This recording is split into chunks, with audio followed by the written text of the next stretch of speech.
वृंदाय तुलसी देवे प्रियाय केशवस्य कृष्णभक्ति प्रदे देवी सत्यवते नमो नमः। नारायणं नमस्कृत्य नरं चैव नरोत्तमं देवीं सरस्वतीं व्यासं ततो जयमुदीरये। जय श्री कृष्ण चैतन्य प्रभु नित्यानंद श्री अद्वैत गदाधर शिवासादि गौरभक्त। हरे कृष्ण कृष्ण कृष्ण हरे हरे, हरे राम राम राम। सर्वाधिक गुरुपाद तीर्थराज विष्णु विष्णुपाद विष्णुतम श्री शिव भक्ति वैभव गोसाई महाराजଙ୍କର ଅଶୋକ ଚରଣ କମଳରେ ଅନନ୍ତ ବାର ଦଣ୍ଡବତ ପ୍ରଣତି ପୂର୍ବକ ତଦୀୟ ଅହିତକି କୃପା କାମନା କରୁଛି। ତ୍ରିଦଣ୍ଡୀ ପାଦଗଣ ଗୁରୁ ଭ୍ରାତା ବୃନ୍ଦ ବୈଷ୍ଣବ ବୃନ୍ଦ ସନ୍ତନ ମଣ୍ଡଳୀ ମାତୃମଣ୍ଡଳୀ ହରେ କୃଷ୍ଣ ହରେ କୃଷ୍ଣ।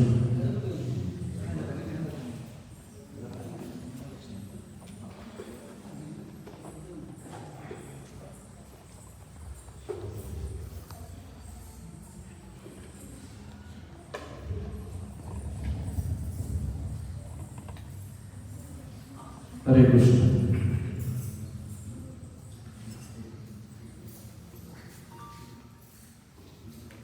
आज संसारी लोकों माने कर्मी मानक विषय विलास उपभोगकारी आनंद मत जो मान आज गोटे पवित्र दिन कहीं आज विघ्नेश्वर विघ्न विनाशन गणपति पूजा।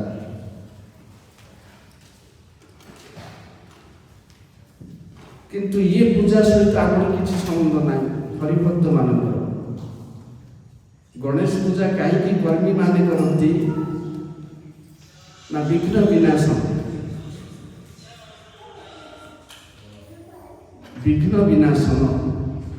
सिद्धि प्रदायक विद्यादाता ये तीनोटी हूँ गणेश पूजार कारण।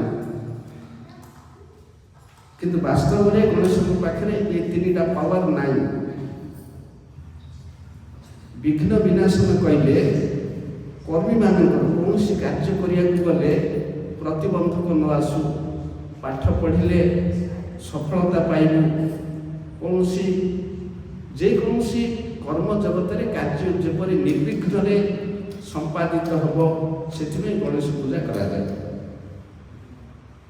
छात्र बहल विद्या लाभ पाई सिद्धकामी पुरुष सिद्धि प्राप्ति गणेश पूजा करते सर्वोच्च भाव जो मैंने जागतिक देहर मनर जो आवश्यकता अच्छी तार पूरण दिगरे जदि कौन बाधा थाए ताहले तांकर विघ्न विनाशन गणेश। भक्ति राज्य बहुत बाधा अच्छी कर्म राज्य जपरी बाधा अच्छी से भक्ति राज्य भी बाधा अच्छी। किंतु भक्ति राज्यर बाधा को तुटेवा गणेश क्षमता बाहर। गणेश जो विघ्न विनाशन शक्ति पाई नृसिंहदेव पाई। तेणु आमर भक्ति राज्य विघ्न विनाश कर नृसिंहदेव से ब्रह्म संहिता कहुई जत्पाद पल्लव जुगम विनिधाय कुंभ द्वंद्वे प्रणाम समय स्वगणाधिराज विघ्न विहंतु मलमस्य जगत्त्रयस्य गोविंद नादि पुरुषम तमहं भजामि। ब्रह्मा सिद्धांत जत्पाद पल्लव जुगम नृसिंहदेवंकर पाद पद्म दुईटी गणेश तांकर मथारे धारण करी ये जगत रे विघ्न विनाशन रूप प्रतिष्ठा प्रजा पाउचंती। से नृसिंहदेव जहाँकर अति अंशर अंश से आदि पुरुष गोविंद कृष्ण को भजन कि ब्रह्मा कहते ब्रह्मा कृष्ण को स्तव करने काल कहते कृष्णकर अनेक अंशर अंश जो नृसिंहदेव तांकर पाद पद्म मथारे गणेश धारण करी जगतर विघ्न विनाशन कर्तव्य संपादन करुछंती। तेणु मूलतः रहिले कृष्ण ନୃସିଂହଦେବ ମଧ୍ୟ ଯେଉଁ ଶକ୍ତି ବଳରେ କରନ୍ତି ସିଏ ମଧ୍ୟ କୃଷ୍ଣଙ୍କର ଅଂଶ। ହେଲେ ଗଣେଶଙ୍କୁ ଏ ବିଘ୍ନ ବିନାଶନ କାହିଁକି ଦିଆହେଇଛି? ଜଗତର 14 ଭୁବନରେ ଗୋଟିଏ ଛୋଟ ଏକକୋଷୀ ପ୍ରାଣୀଠୁ ବ୍ରହ୍ମାଙ୍କ ପର୍ଯ୍ୟନ୍ତ ସମସ୍ତେ ଜୀବାତ୍ମା। ଆମେ କୌଣସି ଦେବତାକୁ ହଉ ଗନ୍ଧର୍ବକୁ ହଉ କାହାକୁ ପୂଜା କରୁ, ସମସ୍ତେ ଜୀବ।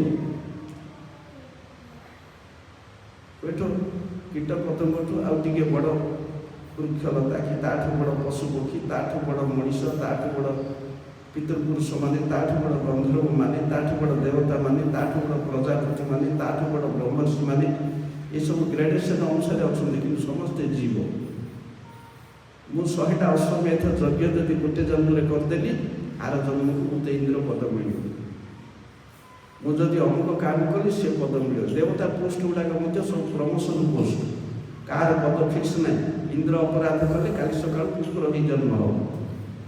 ଦେବଲୋକରେ ଦେବତା ମାନଙ୍କର କର୍ମଫଳ ଭୋଗ ସରିଲେ ପୁଣି ଆଉଥରେ ନରଲୋକକୁ ଆଇବେ। ତେଣୁ ଏମାନେ କିଏ ହେଲେ ଫିକ୍ସଡ ନାହିଁ କା ପୋଷ୍ଟ। ତେଣୁ ଗୀତାରେ କହୁଛନ୍ତି ତେ ତନ୍ ବିଶାଳ ସ୍ୱର୍ଗ ଲୋକ ଭୁକ୍ତ୍ୱା କ୍ଷୀଣେ ପୁଣ୍ୟ ମତ୍ୟ ଲୋକା ବିଶନ୍ତି। ତାଙ୍କର ପୁଣ୍ୟ ସରିଗଲେ ପୁଣି ଏ ଜଗତକୁ ସେମାନେ ଆସିବେ।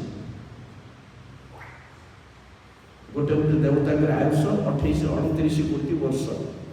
ସେତେ ବର୍ଷ କାଳ ସ୍ୱର୍ଗରେ ନନ୍ଦନକାନନ ବିହାର, ଅପ୍ସରା ସଙ୍ଗ, ଅମୃତ ଭୋଜନ, ପାରିଜାତ କଳ୍ପ ବୃକ୍ଷରେ କାମନା ପୂରଣ, ଯେତେ ସବୁ ଇନ୍ଦ୍ରିୟ ପାଇଁ ସେନ୍ସ ଗ୍ରାଟିଫିକେସନ୍ ଯେତେ ଅଛି ଭକ୍ତି ସ୍ୱର୍ଗ ଲୋକରେ।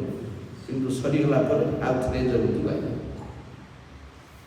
ହେଲେ ସେଇ ସବୁ ଦେବତା ମାନେ ଯେମିତି ଗଣେଶଙ୍କ ପାଖରେ, ତେଣୁ ଏମାନେ ହେଉଛନ୍ତି ଜୀବାତ୍ମା, ଜୀବକୋଟି। କିନ୍ତୁ ଗଣେଶ ଆଉ ସୂର୍ଯ୍ୟ ଏଇ ଦୁଇ ଜଣ ହେଉଛନ୍ତି ଈଶ୍ୱର କୋଟି। ୟାଙ୍କ ପାଖରେ ବିଷ୍ଣୁ ଶକ୍ତିର ଅଧିକ ଅନ୍ୟ ଦେବତାଙ୍କ ଅପେକ୍ଷା। ଆମର ଗଣେଶଙ୍କର ଜନ୍ମ ସମ୍ବନ୍ଧରେ 2ଟା ଉପାଖ୍ୟାନ ଅଛି, ଗୋଟେ ଶିବ ପୁରାଣରେ ଆଉ ଗୋଟେ ବ୍ରହ୍ମ ବୈବର୍ତ ପୁରାଣରେ। ଶିବ ପୁରାଣର ଉପାସନାଟା ଉପାଖ୍ୟାନ ସାଧାରଣତଃ ଆମେ ଶୁଣିଛୁ ଗଣେଶ ଗୀତିନାଟ୍ୟରେ। ପାର୍ବତୀ ଗାଧୋଉଥିଲେ, ତାଙ୍କ ଅଙ୍ଗମୂଳରୁ ଗୋଟିଏ ପୁଅ ଜାତ କଲେ, ତାକୁ ଜୀବନ୍ୟାସ ଦିଆହେଲା, ସିଏ ହେଲା। କିନ୍ତୁ ଶିବଙ୍କ ଦ୍ୱାରା ତାଙ୍କର ମୁଣ୍ଡଟା କଟିଲା, ଉତ୍ତର ଦିଗକୁ ମୁହଁ କରି ଶୋଇଥିବା ଗୋଟେ ହାତୀକୁ ଆଣି ମୁଣ୍ଡ ଲଗାଗଲା, ବିଷ୍ଣୁଙ୍କର ତେଜ ପ୍ରକାଶ କଲା। ତେଣୁ ଗଣେଶ ହେଲେ ଈଶ୍ୱର କୋଟି। ଅନ୍ୟ ପୁରାଣରେ ଅନ୍ୟ କଳ୍ପର ବର୍ଣ୍ଣନା ଅନୁସାରେ ପାର୍ବତୀଙ୍କର ଗୋଟିଏ ପୁଅ ଜନ୍ମ ହେଲା। ସବୁ ଦେବତା ମାନେ ଆସି ଆଶୀର୍ବାଦ କଲେ, କିନ୍ତୁ ଶନି ଆସିଲେ ନାହିଁ। ପାର୍ବତୀ କହିଲେ ତୁମେ କାହିଁକି ଆସିଲ ନାହିଁ? ନା ମୋର ଦୃଷ୍ଟି ପଡ଼ିଲେ ତୁମର ପିଲାର ପ୍ରାଣ ସଙ୍କଟ ଆସିପାରେ। କିନ୍ତୁ ସେ ଯେହେତୁ ବାଧ୍ୟ କଲେ, ତେଣୁ ଶନିଙ୍କର ଦୃଷ୍ଟି ପଡ଼ିବା ମାତ୍ରେ ସେ ପୁଅଟାର ମୁଣ୍ଡଟା କଟିଗଲା, ତା ଜାଗାରେ ପୁଣି ଗଣେଶ ମୁଣ୍ଡ, ହାତୀ ମୁଣ୍ଡ ଲଗାଗଲା। ତେଣୁ ଇଏ ଆଉ ଗୋଟେ କଳ୍ପର କଥା। ତେଣୁ ଏହିପରି ଭାବରେ ଭଗବାନଙ୍କର ଶକ୍ତି ଅଧିକ ପାଇ ଗଣେଶ ଈଶ୍ୱର କୋଟି। ସେହିପରି ସୂର୍ଯ୍ୟଙ୍କର ତେଜ ଏତିକି। ସ୍ୱର୍ଗ ଲୋକର ଦ୍ୱାର ହେଉଛି ସୂର୍ଯ୍ୟମଣ୍ଡଳ। ସୂର୍ଯ୍ୟମଣ୍ଡଳକୁ ଅତିକ୍ରମ କଲେ ଜୀବ ସ୍ୱର୍ଗକୁ ଯାଇପାରିବେ। ତେଣୁ ସୂର୍ଯ୍ୟ ନାରାୟଣ ଏଥିପାଇଁ କୁହାଯାଏ, ସୂର୍ଯ୍ୟ ଈଶ୍ୱର କୋଟି। ହେଲେ ଆମର ଶାସ୍ତ୍ରରେ ରହିଛି ଯେଉଁମାନେ ସକାମୀ, ଭକ୍ତି ବିମୁଖ ଲୋକେ, ଯେଉଁମାନଙ୍କ ପାଖରେ ହରିଭକ୍ତି ନାହିଁ, ହରିଭଜନ ନାହିଁ, ଏ ଜଗତରେ ଘୁରି ବୁଲିବା ପାଇଁ ଇଚ୍ଛା, ପୁନର୍ଜନ୍ମ ପାଇବା ପାଇଁ ଇଚ୍ଛା, ସେମାନେ ହେଉଛନ୍ତି ସକାମୀ। ସେମାନେ ଦେହ ଆଉ ମନର ସୁଖ ଲୋଡ଼ନ୍ତି। ଭଲ ଖାଇବା, ଭଲ ପିନ୍ଧିବା, ପ୍ରତିଷ୍ଠା ଲାଭ କରିବା, ଘରବାଡ଼ି କରିବା, ଦାସ ଦାସୀ, ଧନରତ୍ନ, ଭଲ ଖାଇବା, ଯେତେ ପ୍ରକାର ଇନ୍ଦ୍ରିୟ ବିଳାସ ଦରକାର, ଏମାନେ ହେଉଛନ୍ତି ସକାମୀ। ଏସବୁ ସକାମୀ ବ୍ୟକ୍ତି ଦେବତା ପୂଜା କରନ୍ତି। ଗୀତାରେ ଭଗବାନ କହୁଛନ୍ତି ହୃତ ଜ୍ଞାନ ପ୍ରପଦ୍ୟନ୍ତେ ଅନ୍ୟ ଦେବତା। ଯେଉଁମାନଙ୍କର ହୃଦୟ ଭୌତିକ କାମନା ବା ବିଷୟ କାମନା ଦ୍ୱାରା ଦୂଷିତ ହେଇଛି, ସେମାନେ ନିଜ ନିଜର କାମନା ଅନୁଯାୟୀ ସେହି ଦେବତାଙ୍କର ଶରଣ ନିଅନ୍ତି। ଭାଗବତ 2ୟ ସ୍କନ୍ଧରେ एमती गोटे विराट तालिका अच्छी जो मैंने ब्रह्म तेज कामना करती ब्रह्मांगर उपासना करती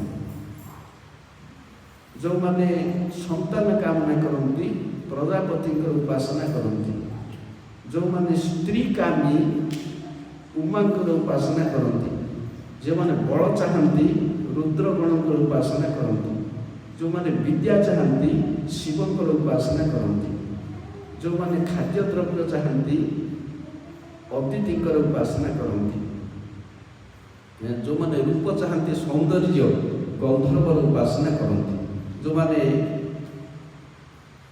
वंशवृद्धि चाहती दक्ष आदि प्रजापति उपासना करती जो मैंने आयुष चाहती अश्विनी कुमार उपासना करती यहीपरी गोटे विराट तालिका आमरी अच्छी जो मैंने सम्मान लाभ करने चाहती प्रतिष्ठा कामी से माने द्रव्य पृथ्वीर उपासना करती यहीपरी सब अच्छी कामना पूरणकारी देवता माने आने सहजरे संतुष्ट हो जाए टिके कदली नड़िया मिठा देदेले खुशिया एमाने बर देवा आग्रही किंतु ये बर जाक जो देवता माने दियंती वास्तव में एगुड़ा देवता माने दियंती ना भितर कृष्ण रही से बर दियंती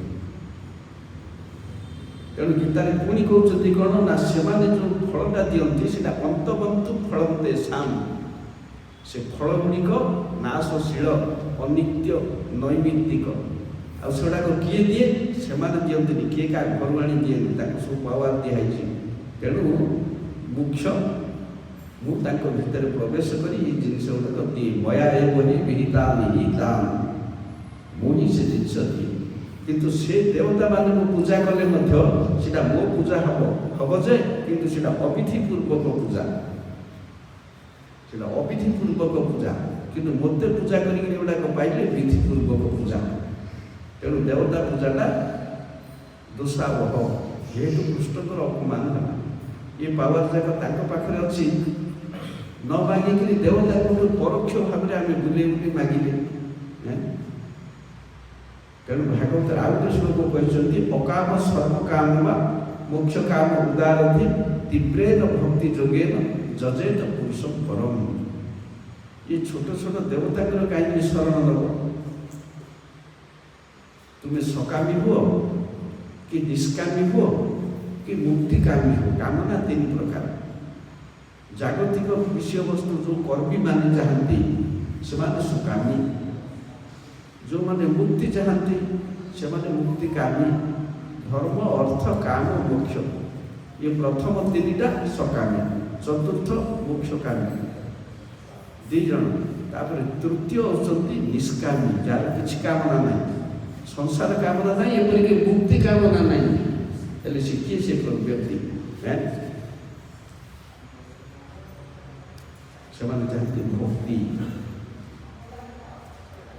भक्ति तो चाहिए सकामी केमी है ना भक्ति गोटे कामना कि भक्ति कामना जीव ना कहीं ना भक्तर उद्देश्य हूँ कृष्णकर प्रीति विधान भगवान को संतुष्ट करवा भगवान को सुख करवा और भी ज्ञानी आनंद निज इंद्रिय को सुख देवा स्वार्थपर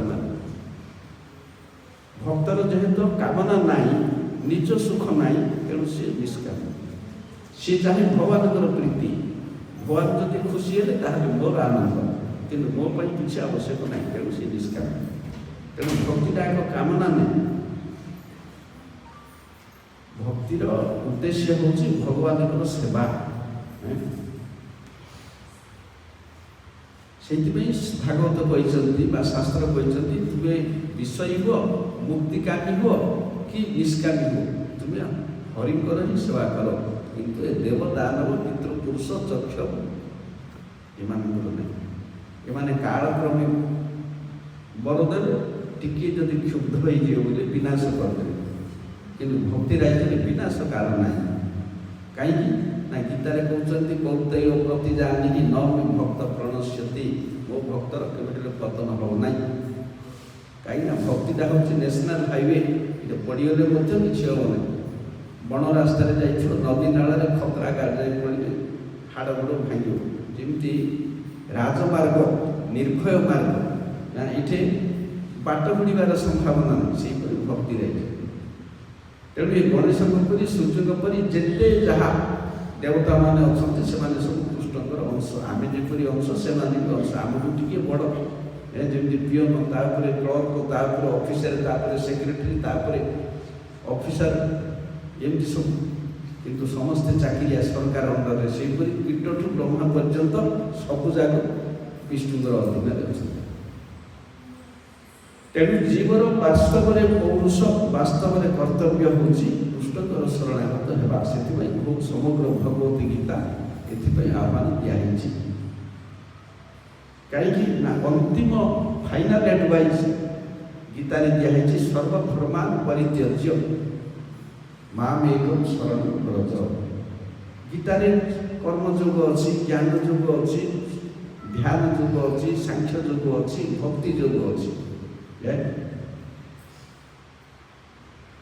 କିଛି କିଛି ଲୋକଙ୍କର ମତ ଗୀତାରେ ତ ଏତେ ଯୋଗ ଅଛି, କିଏ କର୍ମୀ ହେଲା, କିଏ ଜ୍ଞାନୀ ହେଲା, କିଏ ଧ୍ୟାନୀ ହେଲା, କିଏ ଭକ୍ତ ହେଲା, ଆଉ ଭକ୍ତି ଆଜ୍ଞା କାହିଁକି କରିବୁ? ବାଧ୍ୟତାମୂଳକ ଜବରଦସ୍ତି କାହିଁକି ଭକ୍ତିଟା ଲଦି ଦିଆ ହେଉଛି?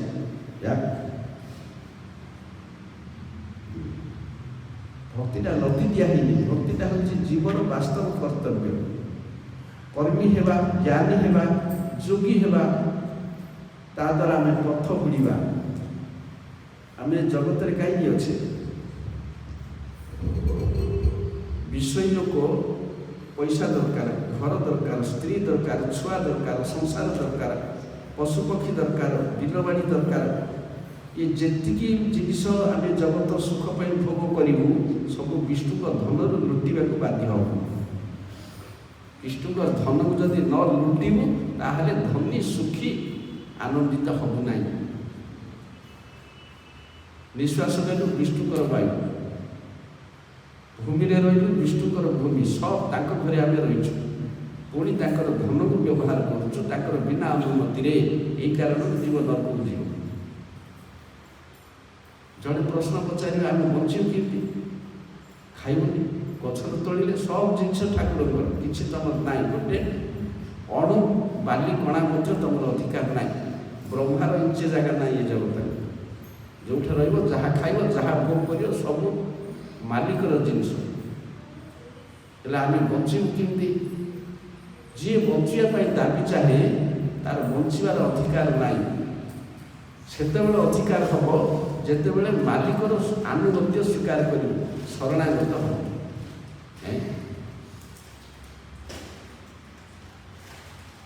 ଯେପରି ଗୋଟେ ବାପାର ପୁଅ ଅଛି, ସେ ପୁଅ ପିତୃଦ୍ରୋହୀ, ବାପା ତାକୁ କ'ଣ କରେ ନା ସମ୍ପତ୍ତିରୁ ପରିତ୍ୟାଜ୍ୟ କରିଦିଏ।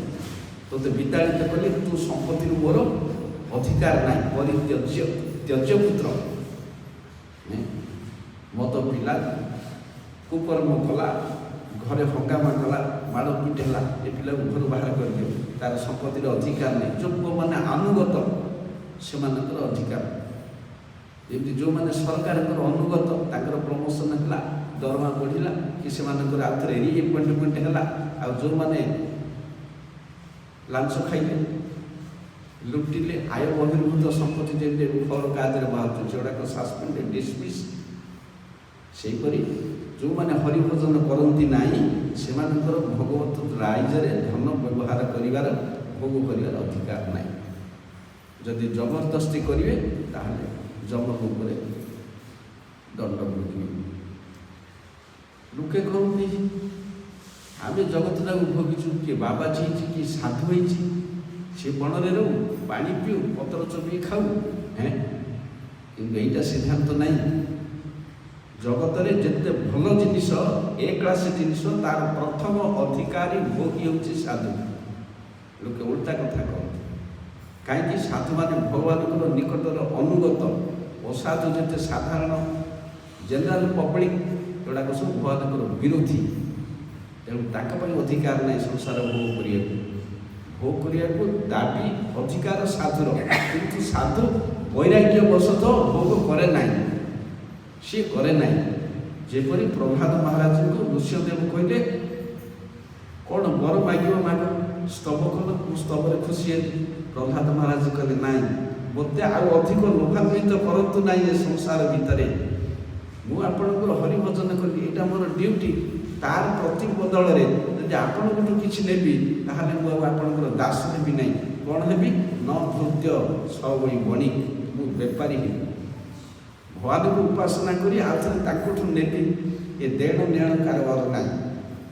ଡ୍ୟୁଟି ମୋର ଭକ୍ତି କରିବି, ଆପଣ ଖୁସି ହେଇକିରି ଯାହା ଦେବେ କରିବେ, ବର ମାଗିବି। ଯଦି ଆପଣଙ୍କର ବାକ୍ୟକୁ ରକ୍ଷା କରିବା ପାଇଁ ମୁଁ ଚାହୁଁଛି, ସମ୍ମାନ ଦେବି, ତାହେଲେ ମୋର ପିତାଙ୍କୁ ଉଦ୍ଧାର କରିଦିଅ। ଯେଉଁ ପିତା ଜୀବନ ଯାହାକୁ ଆପଣଙ୍କର ବିଦ୍ୱେଷ କରିକିରି ମଲେ, ସେ ପିତା ଉଦ୍ଧାର ହୋଇଯାଉ। ଏତିକି ବର ସିନା, ଆଉ ନିଜ ପାଇଁ କିଛି ବର ନାହିଁ। ଏଇଟା ହେଉଛି ଭକ୍ତର କାମନା।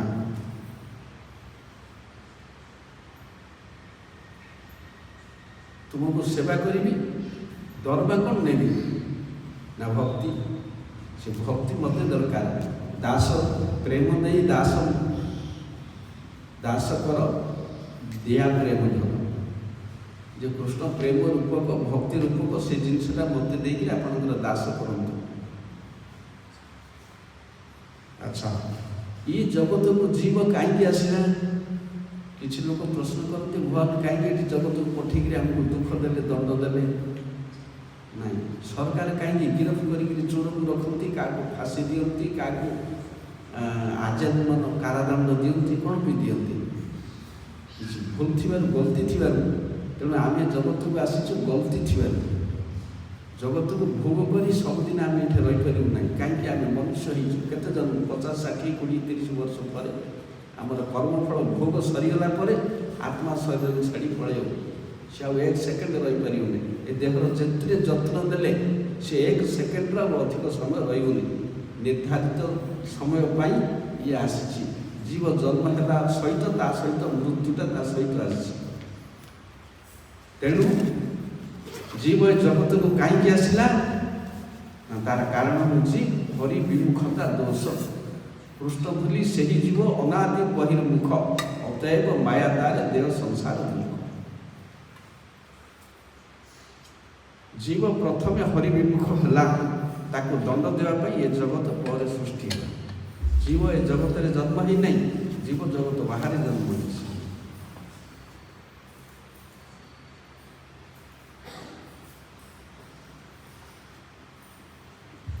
ଯେଉଁଠି ଆମେ ଜନ୍ମ ହେଇଛୁ ସେଇଟା ଆମର ଘର। ଏଇଟା ଆମର ଘର ନୁହେଁ, ଆମେ ବିଦେଶରେ ଅଛୁ। ଆମେ କାରାଗାର ଦଣ୍ଡ ଭୋଗ କରୁଛୁ। ଆମେ କାରାଗାରରେ ଅଛୁ। ମାୟାର ହେଣ୍ଡକକୁ ବନ୍ଧା ହେଇଛି ଆମକୁ। ଯେ ପର୍ଯ୍ୟନ୍ତ ହରିଭଜନ କରିନାହୁଁ ସେ ପର୍ଯ୍ୟନ୍ତ ଏ ଜଗତରୁ ଯାଇପାରିବୁ ନାହିଁ। ଆଉ କର୍ମ, ଜ୍ଞାନ, ଯୋଗ ଏସବୁ କରି ଏ ଜଗତରେ ଆମେ ଅନିର୍ଦ୍ଦିଷ୍ଟ କାଳ ପର୍ଯ୍ୟନ୍ତ ରହିବାକୁ ବାଧ୍ୟ ହବୁ।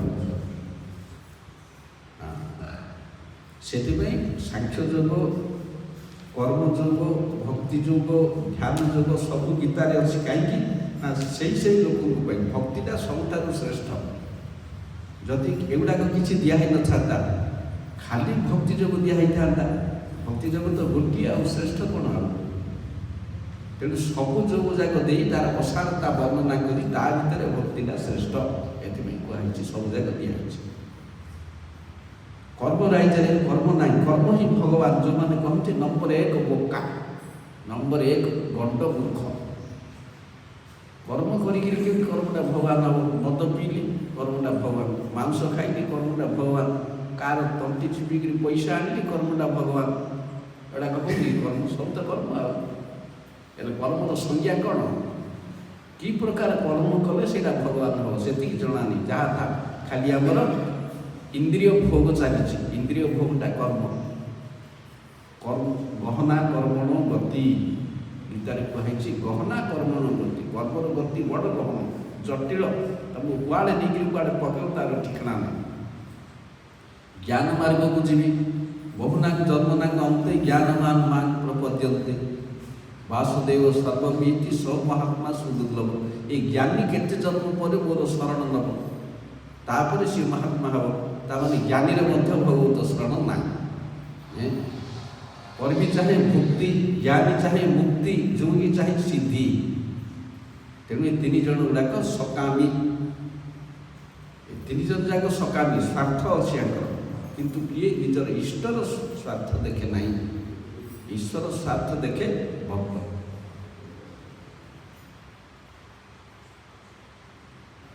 ସେଥିପାଇଁ ଆମେ କ'ଣ ଚାହୁଁଛୁ, ଜ୍ଞାନୀ ହଉ କି ଯୋଗୀ ହଉ କର୍ମୀ ହଉ ସମସ୍ତେ ଚାହାନ୍ତି ନିଜର ଇନ୍ଦ୍ରିୟକୁ ସୁଖ ଦେବା ପାଇଁ।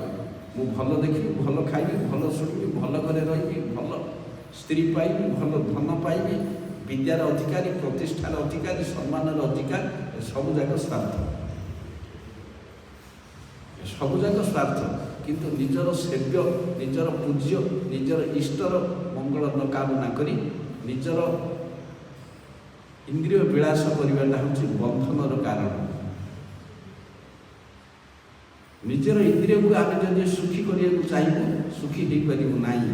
କାହିଁକି ନା ମାଲିକର ହାତରେ ଚାବିକାଠି ଅଛି। ତେଣୁ ଆମର କର୍ତ୍ତବ୍ୟ ହେଉଛି ମାଲିକର ଇନ୍ଦ୍ରିୟକୁ ସୁଖ କରାଇବା, ତାହେଲେ ଆମ ଇନ୍ଦ୍ରିୟ ସବୁ ସୁଖୀ ହେବ। ଯେପରି ବୃକ୍ଷର ମୂଳରେ ପାଣି ଢାଳିଲେ ଗଛର କାଣ୍ଡ, ପତ୍ର, ଡାଳ, ଶାଖା ସବୁ ଅଟୋମେଟିକ୍ ପାଇବ। ଯଦି ସେଇଟାକୁ ଆମେ କଭର କରିଦେବୁ, ପାଣି ନ ଢାଳିକିରି ମୂଳରେ ଖାଲି ସ୍ପ୍ରେ ଆଣିକିରି ଗଛରେ ସ୍ପ୍ରେ କରିଦେବୁ, ଔଷଧ କଲା ପରି ମରିଯିବ ଗଛ ମୂଳକୁ ନଦେଲେ। ସେଥିପାଇଁ ମାଲିକ ହେଉଛି ସୃଷ୍ଟିର ମୂଳ। ଯସ୍ମିନ୍ ତୁଷ୍ଟେ ଜଗତ ତୁଷ୍ଟ। ଯାହାକୁ ସନ୍ତୁଷ୍ଟ କଲେ ସମସ୍ତେ ସନ୍ତୁଷ୍ଟ ହୋଇଯାଏ। ଯାହା ଦେବ ପୂଜା, ପିତୃପୁରୁଷ ପୂଜା, କୌଣସି ଲୋକର ପୂଜା ପାଠ କରିବା ଦରକାର ନାହିଁ। ଗୋଟେ ଦ୍ୱାରା ସବୁ ନାରାୟଣଙ୍କର ଋଣ ସୁଝିଲେ ସବୁ ଋଣ ଆପେ ଆପେ ସୁଝି ହେଇଯାଏ। କିଏ ଗୋଟେ ବାବାଜୀ ହେଇଗଲେ ବିଷୟ ଲୋକଟେ କହିବ, ଦେଖ ଏ ପିତୃଋଣ, ମାତୃଋଣ, ଋଷି ଋଣ, କେତେ ଋଣ ସୁଝିବାକୁ ଅଛି, ନ ସୁଝିକିରି ପଳିଲା ଅଳସୁଆଟା ଯାଇ ମଠରେ ରହିଲା କି କେଉଁ ବୃନ୍ଦାବନ ପଡ଼ିଲା। ଆରେ ମୂର୍ଖ, ଋଣ ପ୍ରଥମେ ସୁଝିବୁ ମାଲିକର। ଏ ମାଲିକର ଋଣ ନ ସୁଝିକିରି ଏ ଅଣୁ ପରମାଣୁଠୁ ବ୍ରହ୍ମା ପର୍ଯ୍ୟନ୍ତ ଯେତେ ଋଣ ସୁଝୁଥିବ ସେତେ ରହିଥିବ, ତାର ମୂଳ କଳନ୍ତର ବଢ଼ି ବଢ଼ି ଆଗା ଯାଉଥିବ। ଜଣଙ୍କର ଋଣ ସୁଝିବାକୁ କେତେ ଜନ୍ମ ଲାଗିବ, ପୁଣି ସେ ଜନ୍ମରେ ଆହୁରି ଋଣୀ ହେଇଯିବ। ତାପରେ ସେଥିପାଇଁ ଗୋଟେ ଲୋକର ଋଣ ସୁଝା ହେଇଗଲେ ସବୁ ଯାକ ସୁଝା ହେଇଗଲା, ଆଉ କାହା ପାଖରେ ଜୀବ ଋଣୀ ରହିନାହିଁ। ଯେମିତି ମୂଳରେ ପାଣି ଢାଳିଲେ ସେ ପାଣି ସବୁଆଡ଼େ ବାଲ୍ଟି ହେଇକିରି ପଳାଏ, ସେହିପରି ମୂଳର ଋଣ ସୁଝିଲେ ସେ ଋଣ ସବୁଆଡ଼େ ସୁଝି ହେଇଯାଏ। ସରିଲା, ସହଜ କଥା। ନ କରିକି ଲୋକ ପିଣ୍ଡ ଦିଅନ୍ତି, ଯଜ୍ଞ କରନ୍ତି, ହୋମ କରନ୍ତି, ଗ୍ରହ ଶାନ୍ତି କରନ୍ତି, କଥା ବସିକି ଏମିତି କରି କରି ଅନନ୍ତ ଜୀବନ ଯିବ, ସିନା ସ୍ୱାର୍ଥ ହାସଲ ହେବ ନାହିଁ। ଏ ବନ୍ଦିଶାଳାରେ ଆଗା ରହିବ, ନିଜ ଘରକୁ ଆଉ ଫେରି ପାରିବନି। ଆମର ନିଜ ଘରକୁ ଫେରି କେତେଦିନ ଏଠି ବିଦେଶରେ ରହିବୁ, କେତେଦିନ ବନ୍ଦିଶାଳାରେ ରହିବୁ। ତେଣୁ ପାଠ ପଢ଼ିଲେ ଜିନିଷ ଜାଣିବ। ଆଉ ଏଠି ଭୋଗ ବିଳାସ, ମୋର 10ଟା ପୁଅ, 18 ମହଲା ଘର, ବ୍ୟାଙ୍କ ଲୋକରେ ଗଦା ହେଇଛି, ଏସବୁ ସୁଖ ଦେବ। କାଳ ଆସିବ ଧରିକି ପଳେଇବ ଆଖି ବୁଝିକିରି। ଗାତ ଭିତରେ ମୂଷା ଥାଏ, ବେଙ୍ଗ ଥାଏ, ସାପ ସେ ଭିତରେ ପଶିକି ସେ ଗାତରୁ ଧରିକି ପଳେଇବ। କେତେ ହାତୀ ଦାନ୍ତ ପଲଙ୍କରେ ଏସି ରୁମ୍ରେ ଶୋଇଥିଲେ କାଳ ପଶିକିରି ଧରି ଉଠେଇ ଧରି ପଳେଇବ। ତା ଟାଇମ୍ ଆସିଲେ କିଏ ରକ୍ଷା କରିପାରିବନି। ତୁମେ କାଳକୁ ଭୁଲିଲେ କାଳ ତୁମକୁ ଭୁଲିବ ନାହିଁ। ନିର୍ଦ୍ଦିଷ୍ଟ ସମୟରେ ନବୀନ ଡୋର ଠକ୍ ଠକ୍ କରି ମାରି ଖୋଳି ବାଡ଼େଇକି ଭାଙ୍ଗି ଧରି ପଳେଇବ। କେଉଁ ପାତାଳରେ ଲୁଚ, ପାଣି ଭିତରେ ଲୁଚ, କେଉଁ ସେ ଜମକୁ ମାଳତୁର ଯେମିତି ହରିଭକ୍ତି ହେଇଥିଲେ ସେ କାଳ ରହିଯିବ ପାଖରେ, ଆଉ ଆସିବ ନାହିଁ।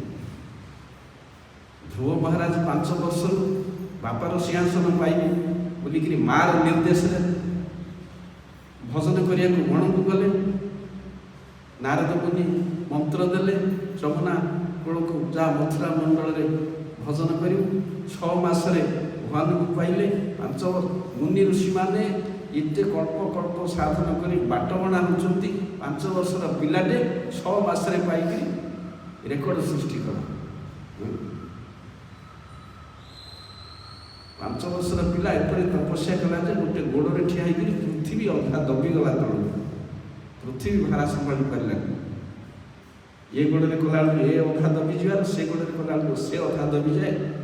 ଯେମିତି ଗୋଟେ ହାତୀ ପାଦ ଚେଞ୍ଜ କରୁଛି ଡଙ୍ଗାରୁ ଡଙ୍ଗା। କିନ୍ତୁ ଭଗବାନ କହିଲେ, ତାପରେ ଭଗବାନ ଦର୍ଶନ ଦେଲେ। ସିଏ କ'ଣ ବର ମାଗିଥିଲେ? ସିଂହାସନ ପାଇଁ ନାହିଁ। ସିଂହାସନ ଦେଲାନି ବୋଲି ସାବତ ମା ବାହାର କଲା ବାଡ଼େଇକିରି ବୁଲିକିରି ପଳେଇ ଆଇଲି। କିନ୍ତୁ ଇଚ୍ଛା ହେଲା କ'ଣ? ନାହିଁ, ମୋତେ ଏମିତି ଗୋଟିଏ ଜାଗା ଦରକାର ଯେଉଁ ଜାଗାରେ ପୂର୍ବରୁ କେହି କେବେ ନଥିବେ। ମାନେ ଗୋଟେ ନୂଆ ପୋଷ୍ଟ ଚାକିରି କ୍ରିଏଟ୍ ହେଲା ପରି। ଏମିତି ବ୍ରହ୍ମଲୋକରେ ତ ବ୍ରହ୍ମା ଅଛି, ଇନ୍ଦ୍ର ଲୋକରେ ଇନ୍ଦ୍ର ଅଛି, ସିଂହାସନରେ ବାପା ଅଛି, କିଛି ନାହିଁ। एमती गोटे नुआ जगह मत मिलिया हम पूर्व से जगार कई केवे नी एमती गोटे असंभव बर देकर गले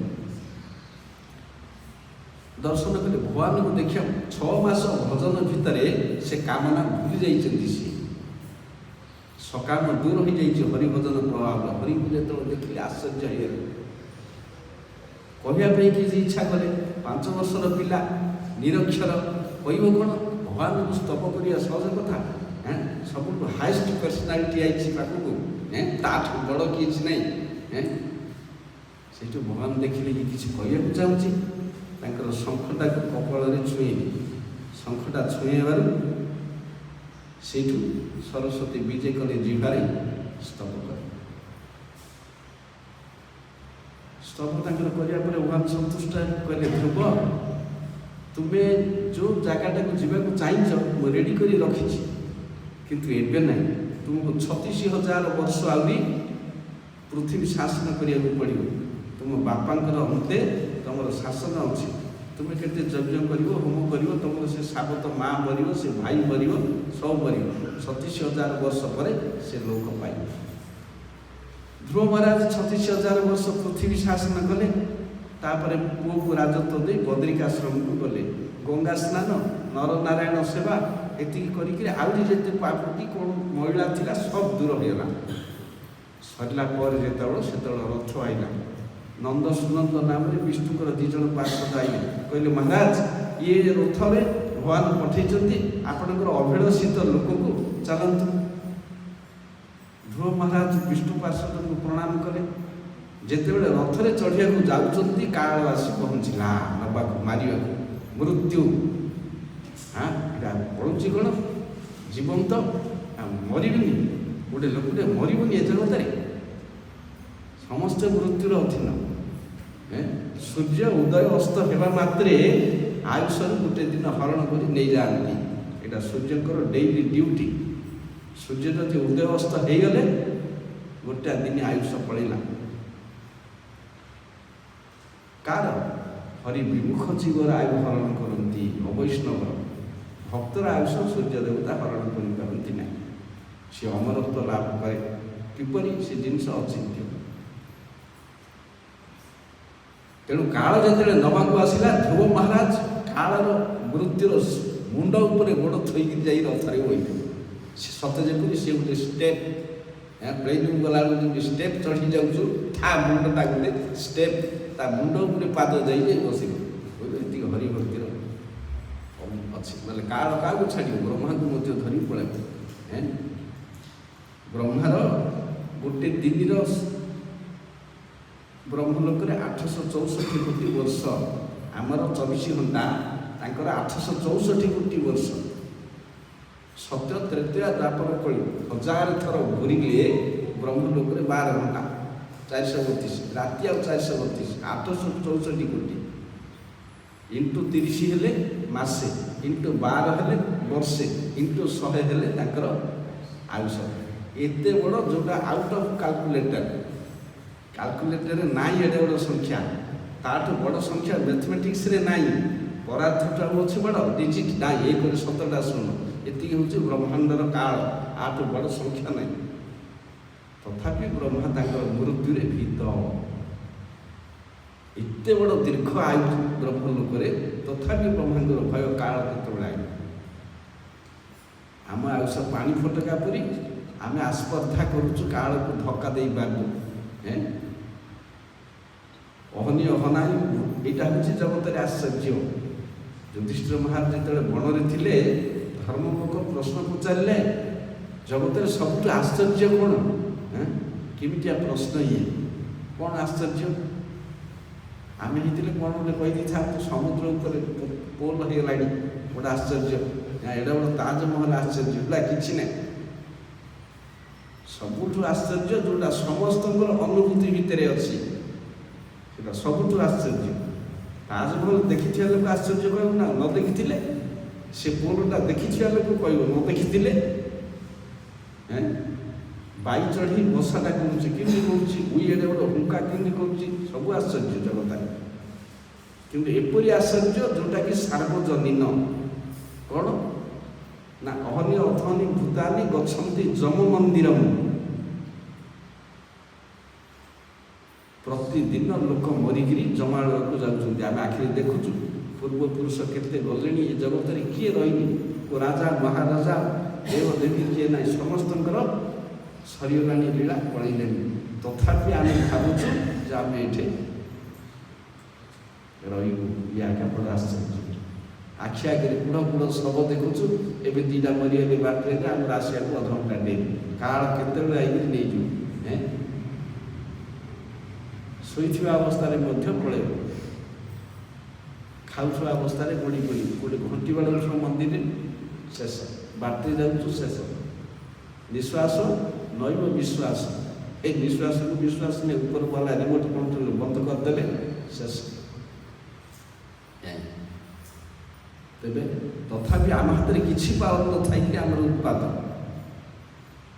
ତାଠୁ ବଡ଼ ଆଶ୍ଚର୍ଯ୍ୟ କିଛି ନାହିଁ। ଆମେ ପର ଅଧୀନରେ ରହିକିରି ଅନିତ୍ୟ ଦେହ ପାଇକିରି, ନିର୍ଦ୍ଦିଷ୍ଟ ଆୟୁଷ ପାଇକିରି, ତଥାପି ଆମେ ଭାବୁଛୁ ଅମର ହେଇଯିବୁ। ଜଗତରେ କିଏ ଅମର ନାହିଁ? ଜେଲଖାନାରେ ଚିରକାଳ କିଏ ରହିଛି? କେବେ ନାହିଁ। ଯାହାର ସରିଲା ତାଲା ଖୋଲା ହେଲା, ଚାଲ କୁଆଡ଼େ ଯାଉଛୁ ଯା। ସେଥିପାଇଁ ମାୟାଗ୍ରସ୍ତ ଜଗତରେ ସମସ୍ତେ ମାୟାଗ୍ରସ୍ତ। ପିମ୍ପୁଡ଼ିଠୁ ବ୍ରହ୍ମା ପର୍ଯ୍ୟନ୍ତ କିଏ ମଧ୍ୟ ସୁଖୀ ନାହିଁ। ସୁଖ କାହା କପାଳରେ ନାହିଁ। କାହିଁକି? ସମସ୍ତେ ମାୟାର ଲାଞ୍ଛନା, ତାଡ଼ନା, ଭର୍ସନା ପାଉଛନ୍ତି। ମୁକ୍ତ କିଏ? ମାୟାମୁକ୍ତ ଏକମାତ୍ର ସାଧୁ। ନା କାହିଁକି ସାଧୁ ମାୟାମୁକ୍ତ ହେଇଛି? ନା କୃଷ୍ଣ କହିଛନ୍ତି କ'ଣ ବୋଲି? ମମ ମାୟା ଦୁରତ୍ୟୟା ଦୈବୀ ଏଷା ଗୁଣମୟୀ ମମ ମାୟା ଦୁରତ୍ୟୟା। ମୋର ମାୟାକୁ ଲଙ୍ଘନ କରିବା, ଅତିକ୍ରମ କରିବା କଷ୍ଟ। କିନ୍ତୁ ମାମେବ ଯେ ପ୍ରପଦ୍ୟନ୍ତେ ମାୟାମେତାଂ ତରନ୍ତି ତେ। ଯେଉଁମାନେ ମୋର ଶରଣାଗତ ହୁଅନ୍ତି ଭକ୍ତମାନେ, ସେମାନେ ମାୟା କବଳରୁ ଉଦ୍ଧାର ପାଆନ୍ତି। ସେମାନଙ୍କୁ ମାୟା ଛୁଇଁପାରେ ନାହିଁ। ଯେମିତି ଜେଲର ହାତରେ ଚାବି ଅଛି। ଗୋଟେ ଆସାମୀର କାଳ ସରିଲା, ଜେଲର ଚାବି ଖୋଲା ସରିଲା, ତମର ଯା। ସେମିତି ଯେଉଁମାନେ ମୁକ୍ତ ହୁଅନ୍ତି ହରିଭକ୍ତି ଦ୍ୱାରା, ତାଙ୍କୁ ଏ ଜଗତରୁ ନିସ୍ତାର ମିଳେ। ମାୟା ତାଙ୍କ ଆଗରେ ହାରିଯାଏ। ମୁଣ୍ଡିଆ ମାରେ, ମୁଁ ହାରିଗଲି ତମ ଆଗରେ। ହରିଭଜନ କରିକିରି ମୋର ଜେଲରୁ ଅତିକ୍ରମ ପାଇକି ଚାଲିଗଲି ତମେ, ତାଙ୍କୁ ହାତ ଯୋଡ଼ି ମାରେ। ସେଥିପାଇଁ ସର୍ବଧର୍ମାନ ପରିତ୍ୟଜ୍ୟ ମାମ୍ ଏକମ୍ ଶରଣଂ ବ୍ରତ। ଶରଣ ଦେଲା ବେଲା ମୁଁ ଏକ। ସେଥିପାଇଁ ଏକ ଶବ୍ଦ ପ୍ରୟୋଗ ହୋଇଛି ଶ୍ଲୋକରେ। ଅର୍ଥାତ୍ ମୋ ଛଡ଼ା ଆଉ କିଏ ତମକୁ ଶରଣ ଦେବାକୁ ନାହିଁ। ମାଲିକ ନାହିଁ। ସବକା ମାଲିକ ଏକ ହେ। ସମସ୍ତଙ୍କର କୃଷ୍ଣ। ଯୁଆଡ଼େ ଯାହାକୁ ଯା ପାଖକୁ ଯା, ଦେବତା ମଧ୍ୟ କୃଷ୍ଣ ପୂଜା କରୁଛି, ଶିବ ମଧ୍ୟ କୃଷ୍ଣ ପୂଜା, ଯିଏ ଅଛି ଏକ। ଛାନ୍ଦୋଗ୍ୟ ଉପନିଷଦରେ କୁହାଯାଇଛି ଭଗବାନ ଏକମ୍ ଏବ ଅଦ୍ୱିତୀୟମ୍, ୱାନ୍ ୱିଥଆଉଟ୍ ଏ ସେକେଣ୍ଡ। ତେଣୁ ହଜାର ଲୋକ କାହିଁ ପୂଜା କରୁଛୁ ବୋଲିକିରି, ତ ଜଣେ ମାଲିକ ଅଛି। ସେଥିପାଇଁ ଗୀତାରେ କୁହାଗଲା ସବୁ ଛାଡ଼ି ମୋର ଶରଣ ନିଅ। ଏଇ ଯେଉଁ ଧର୍ମ କୁହାହେଇଛି, ସବୁ ଧର୍ମ, ଏ ସବୁ ଧର୍ମ ଛାଡ଼ି ମୋର ଶରଣ ନିଅ।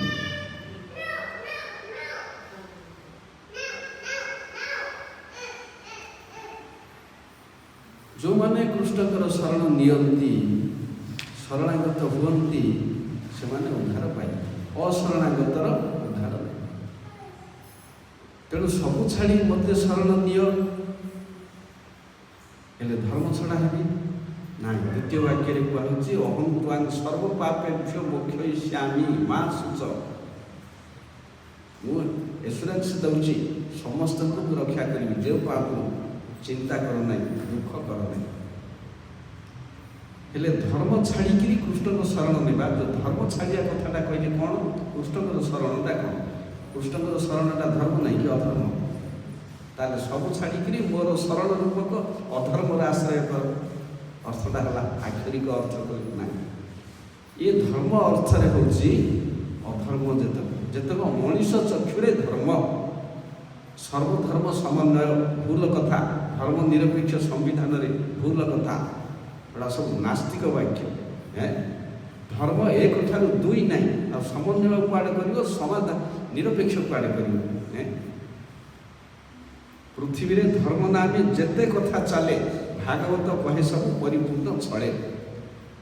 ତୁମର ଧର୍ମ ଆମର ଧର୍ମ, ଏ ଦେଶର ଧର୍ମ ସେ ଦେଶର ଧର୍ମ, ସେ ଜାତିର ଧର୍ମ ଏ ଜାତିର, ସବୁ ଭ୍ରଷ୍ଟାଚାର। ଧର୍ମ ଏକ କ'ଣ ନା ତାର ପ୍ରଭୁର ସେବା, ସରିଲା ଏଠି ଶେଷ। ଆଉ ଗୋଟେ ଗୋଳମାଳ ନାହିଁ, କଳି ନାହିଁ। ହଜାରଟା ସମ୍ପ୍ରଦାୟ ହେଲା କାହିଁକି? ମହମ୍ମଦ ପୂର୍ବରୁ ମୁସଲିମ ନଥିଲେ, ଲୋକେ କ'ଣ ଥିଲେ? ପାଗଳ ନା ପଶୁ? ଉଦାହରଣ ନଥିଲେ। ଯୀଶୁ ପୂର୍ବରୁ ଖ୍ରୀଷ୍ଟିଆନ ନଥିଲେ, ତାହେଲେ ସିଏ କହିଦେଲା ମୁଁ ବଡ଼, ଇଏ କହିଲା ମୁଁ ବଡ଼। ବୁଦ୍ଧଦେବଙ୍କ ପୂର୍ବରୁ ବୌଦ୍ଧ ଧର୍ମ ନଥିଲା, ମହାବୀରଙ୍କ ପୂର୍ବରୁ ଜୈନ ଧର୍ମ ନଥିଲା, ଇହୁଦୀ ନଥିଲା। କାଳକ୍ରମେ ସବୁ କଳି ଯୁଗରେ ସୃଷ୍ଟି ହେଇଛନ୍ତି। ଅନନ୍ତ କାଳର ଜୀବ କାହାକୁ ଆଶ୍ରୟ କରି ରହିଛି? ଯେଉଁ ଜୀବକୁ ଆଶ୍ରୟ କରି ରହିଛି ଧର୍ମକୁ, ତା ନା ସନାତନ। ମନ ଇଚ୍ଛା ଆଜି ଗୋଟେ ମଧ୍ୟ ଆମର ହିନ୍ଦୁ ଧର୍ମରେ ମଧ୍ୟ କିଏ ଗୋଟେ ବାହାରି ପଡ଼ିଲା, ଏଇଟା ସନାତନ। ଗୋଟେ ପଥରଟି ସିନ୍ଦୁର ଲଗାଇଦେଲା, କୁଡ଼ିଆ କଲା, ବାନା ଗୋଟେ ପୋତିଦେଲା, ସନାତନ। ସନାତନର ଅର୍ଥ ଆଜ୍ଞା ଜଣା। ଯେଉଁଠି କୃଷ୍ଣଙ୍କର କଥା ନାହିଁ, ବିଷ୍ଣୁଙ୍କର କଥା ନାହିଁ, ସେଇଠି ସନାତନର କଥା ନାହିଁ। ସନାତନ ଶବ୍ଦର ଅର୍ଥ କ'ଣ? କିଛି ଜଣାନି, ଖାଲି ସନାତନ। ଇଏ ଗୋଟେ ଚାଲିଛି ଧୋପାବାଜି। ସନାତନ ହେଉଛି ଗୋଟେ ସଂସ୍କୃତ ଶବ୍ଦ, ତାକୁ ଭାଙ୍ଗିଲେ ସଦାତନ। ସଦା ଶବ୍ଦରେ ତନ ପ୍ରତ୍ୟୟ ହେଲେ ସେ ସଦା, ସନାତନ। ସଦା ବୋଇଲେ ସର୍ବଦା, ତନ ବୋଇଲେ ବିସ୍ତାର ଲାଭ କରେ। ଯେଉଁ ଧର୍ମ ସବୁବେଳେ ବିସ୍ତାର ଲାଭ କରି ଚାଲିଥାଏ, ଯାହାର କ୍ଷୟ ନାହିଁ, ସେ ସନାତନ। ଅର୍ଥାତ୍ ଅନାଦି କାଳରୁ ସୃଷ୍ଟି ହେଇଛି, ଅନନ୍ତ କାଳ ପର୍ଯ୍ୟନ୍ତ ଚାଲିବ। ଏଭର ଲାଷ୍ଟିଂ, ଏଭର ଏକ୍ଜିଷ୍ଟିଂ, ସେ ସନାତନ। ଏଭର ଲାଷ୍ଟିଂ, ଏଭର ଏକ୍ଜିଷ୍ଟିଂ, ସେ କେବେ ହେଲେ ହବ ନାହିଁ କ୍ଷୀଣ। ଏଇଠି ଭାଗବତରେ କହିଛନ୍ତି ଅହେତୁକି ଅପ୍ରତିହତା। ଏ ଧର୍ମ କାହିଁକି କରାଯାଏ? ତାର କାରଣ ନାହିଁ, କରିବାକୁ ବାଧ୍ୟ, ନହେଲେ ଅମଙ୍ଗଳ। ଅପ୍ରତିହତା, କୌଣସି ମତରେ ସମୟରେ ଏ ଧର୍ମ ପ୍ରତିହତ ହୋଇପାରେ ନାହିଁ ବୋଲି ଇଏ ସନାତନ। ଆଉ କାଲି ତମାଳି ସୃଷ୍ଟି କଲେ ସେ ସନାତନ କେମିତି ହେଲା? ସେ ସନାତନ କେମିତି ହେଲା? ତାର ଐତିହାସ ରହିଲା, ଇତିହାସ ହେଲା। ଆଉ ସବୁ ଧର୍ମ ଯାକ ନୈମିତିକ ଧର୍ମ, ଐତିହାସିକ ଧର୍ମ, ଖଣ୍ଡ ଧର୍ମ। ଇଏ ଧର୍ମ ଅନାଦି କାଳରୁ, ଅର୍ଥାତ୍ ଭଗବାନ ଲୋକରୁ ଭଗବାନଙ୍କ ପାଖରୁ ଆଇଛି। ଇଏ କେବେ ହେଲେ କ୍ଷୀଣ ହେବ ନାହିଁ, ଲୁପ୍ତ ହେବ ନାହିଁ। ସୁପ୍ତ ହେଇପାରେ, ଲୁପ୍ତ ହେବ ନାହିଁ। ତେଣୁ ୟାକୁ କୁହାଯାଇଛି ହିନ୍ଦୁ ଧର୍ମ। କିଛି ଲୋକ ଯୁକ୍ତି କରନ୍ତି ହିନ୍ଦୁ ଶବ୍ଦ ଶାସ୍ତ୍ରରେ ମିଳେ ନାହିଁ।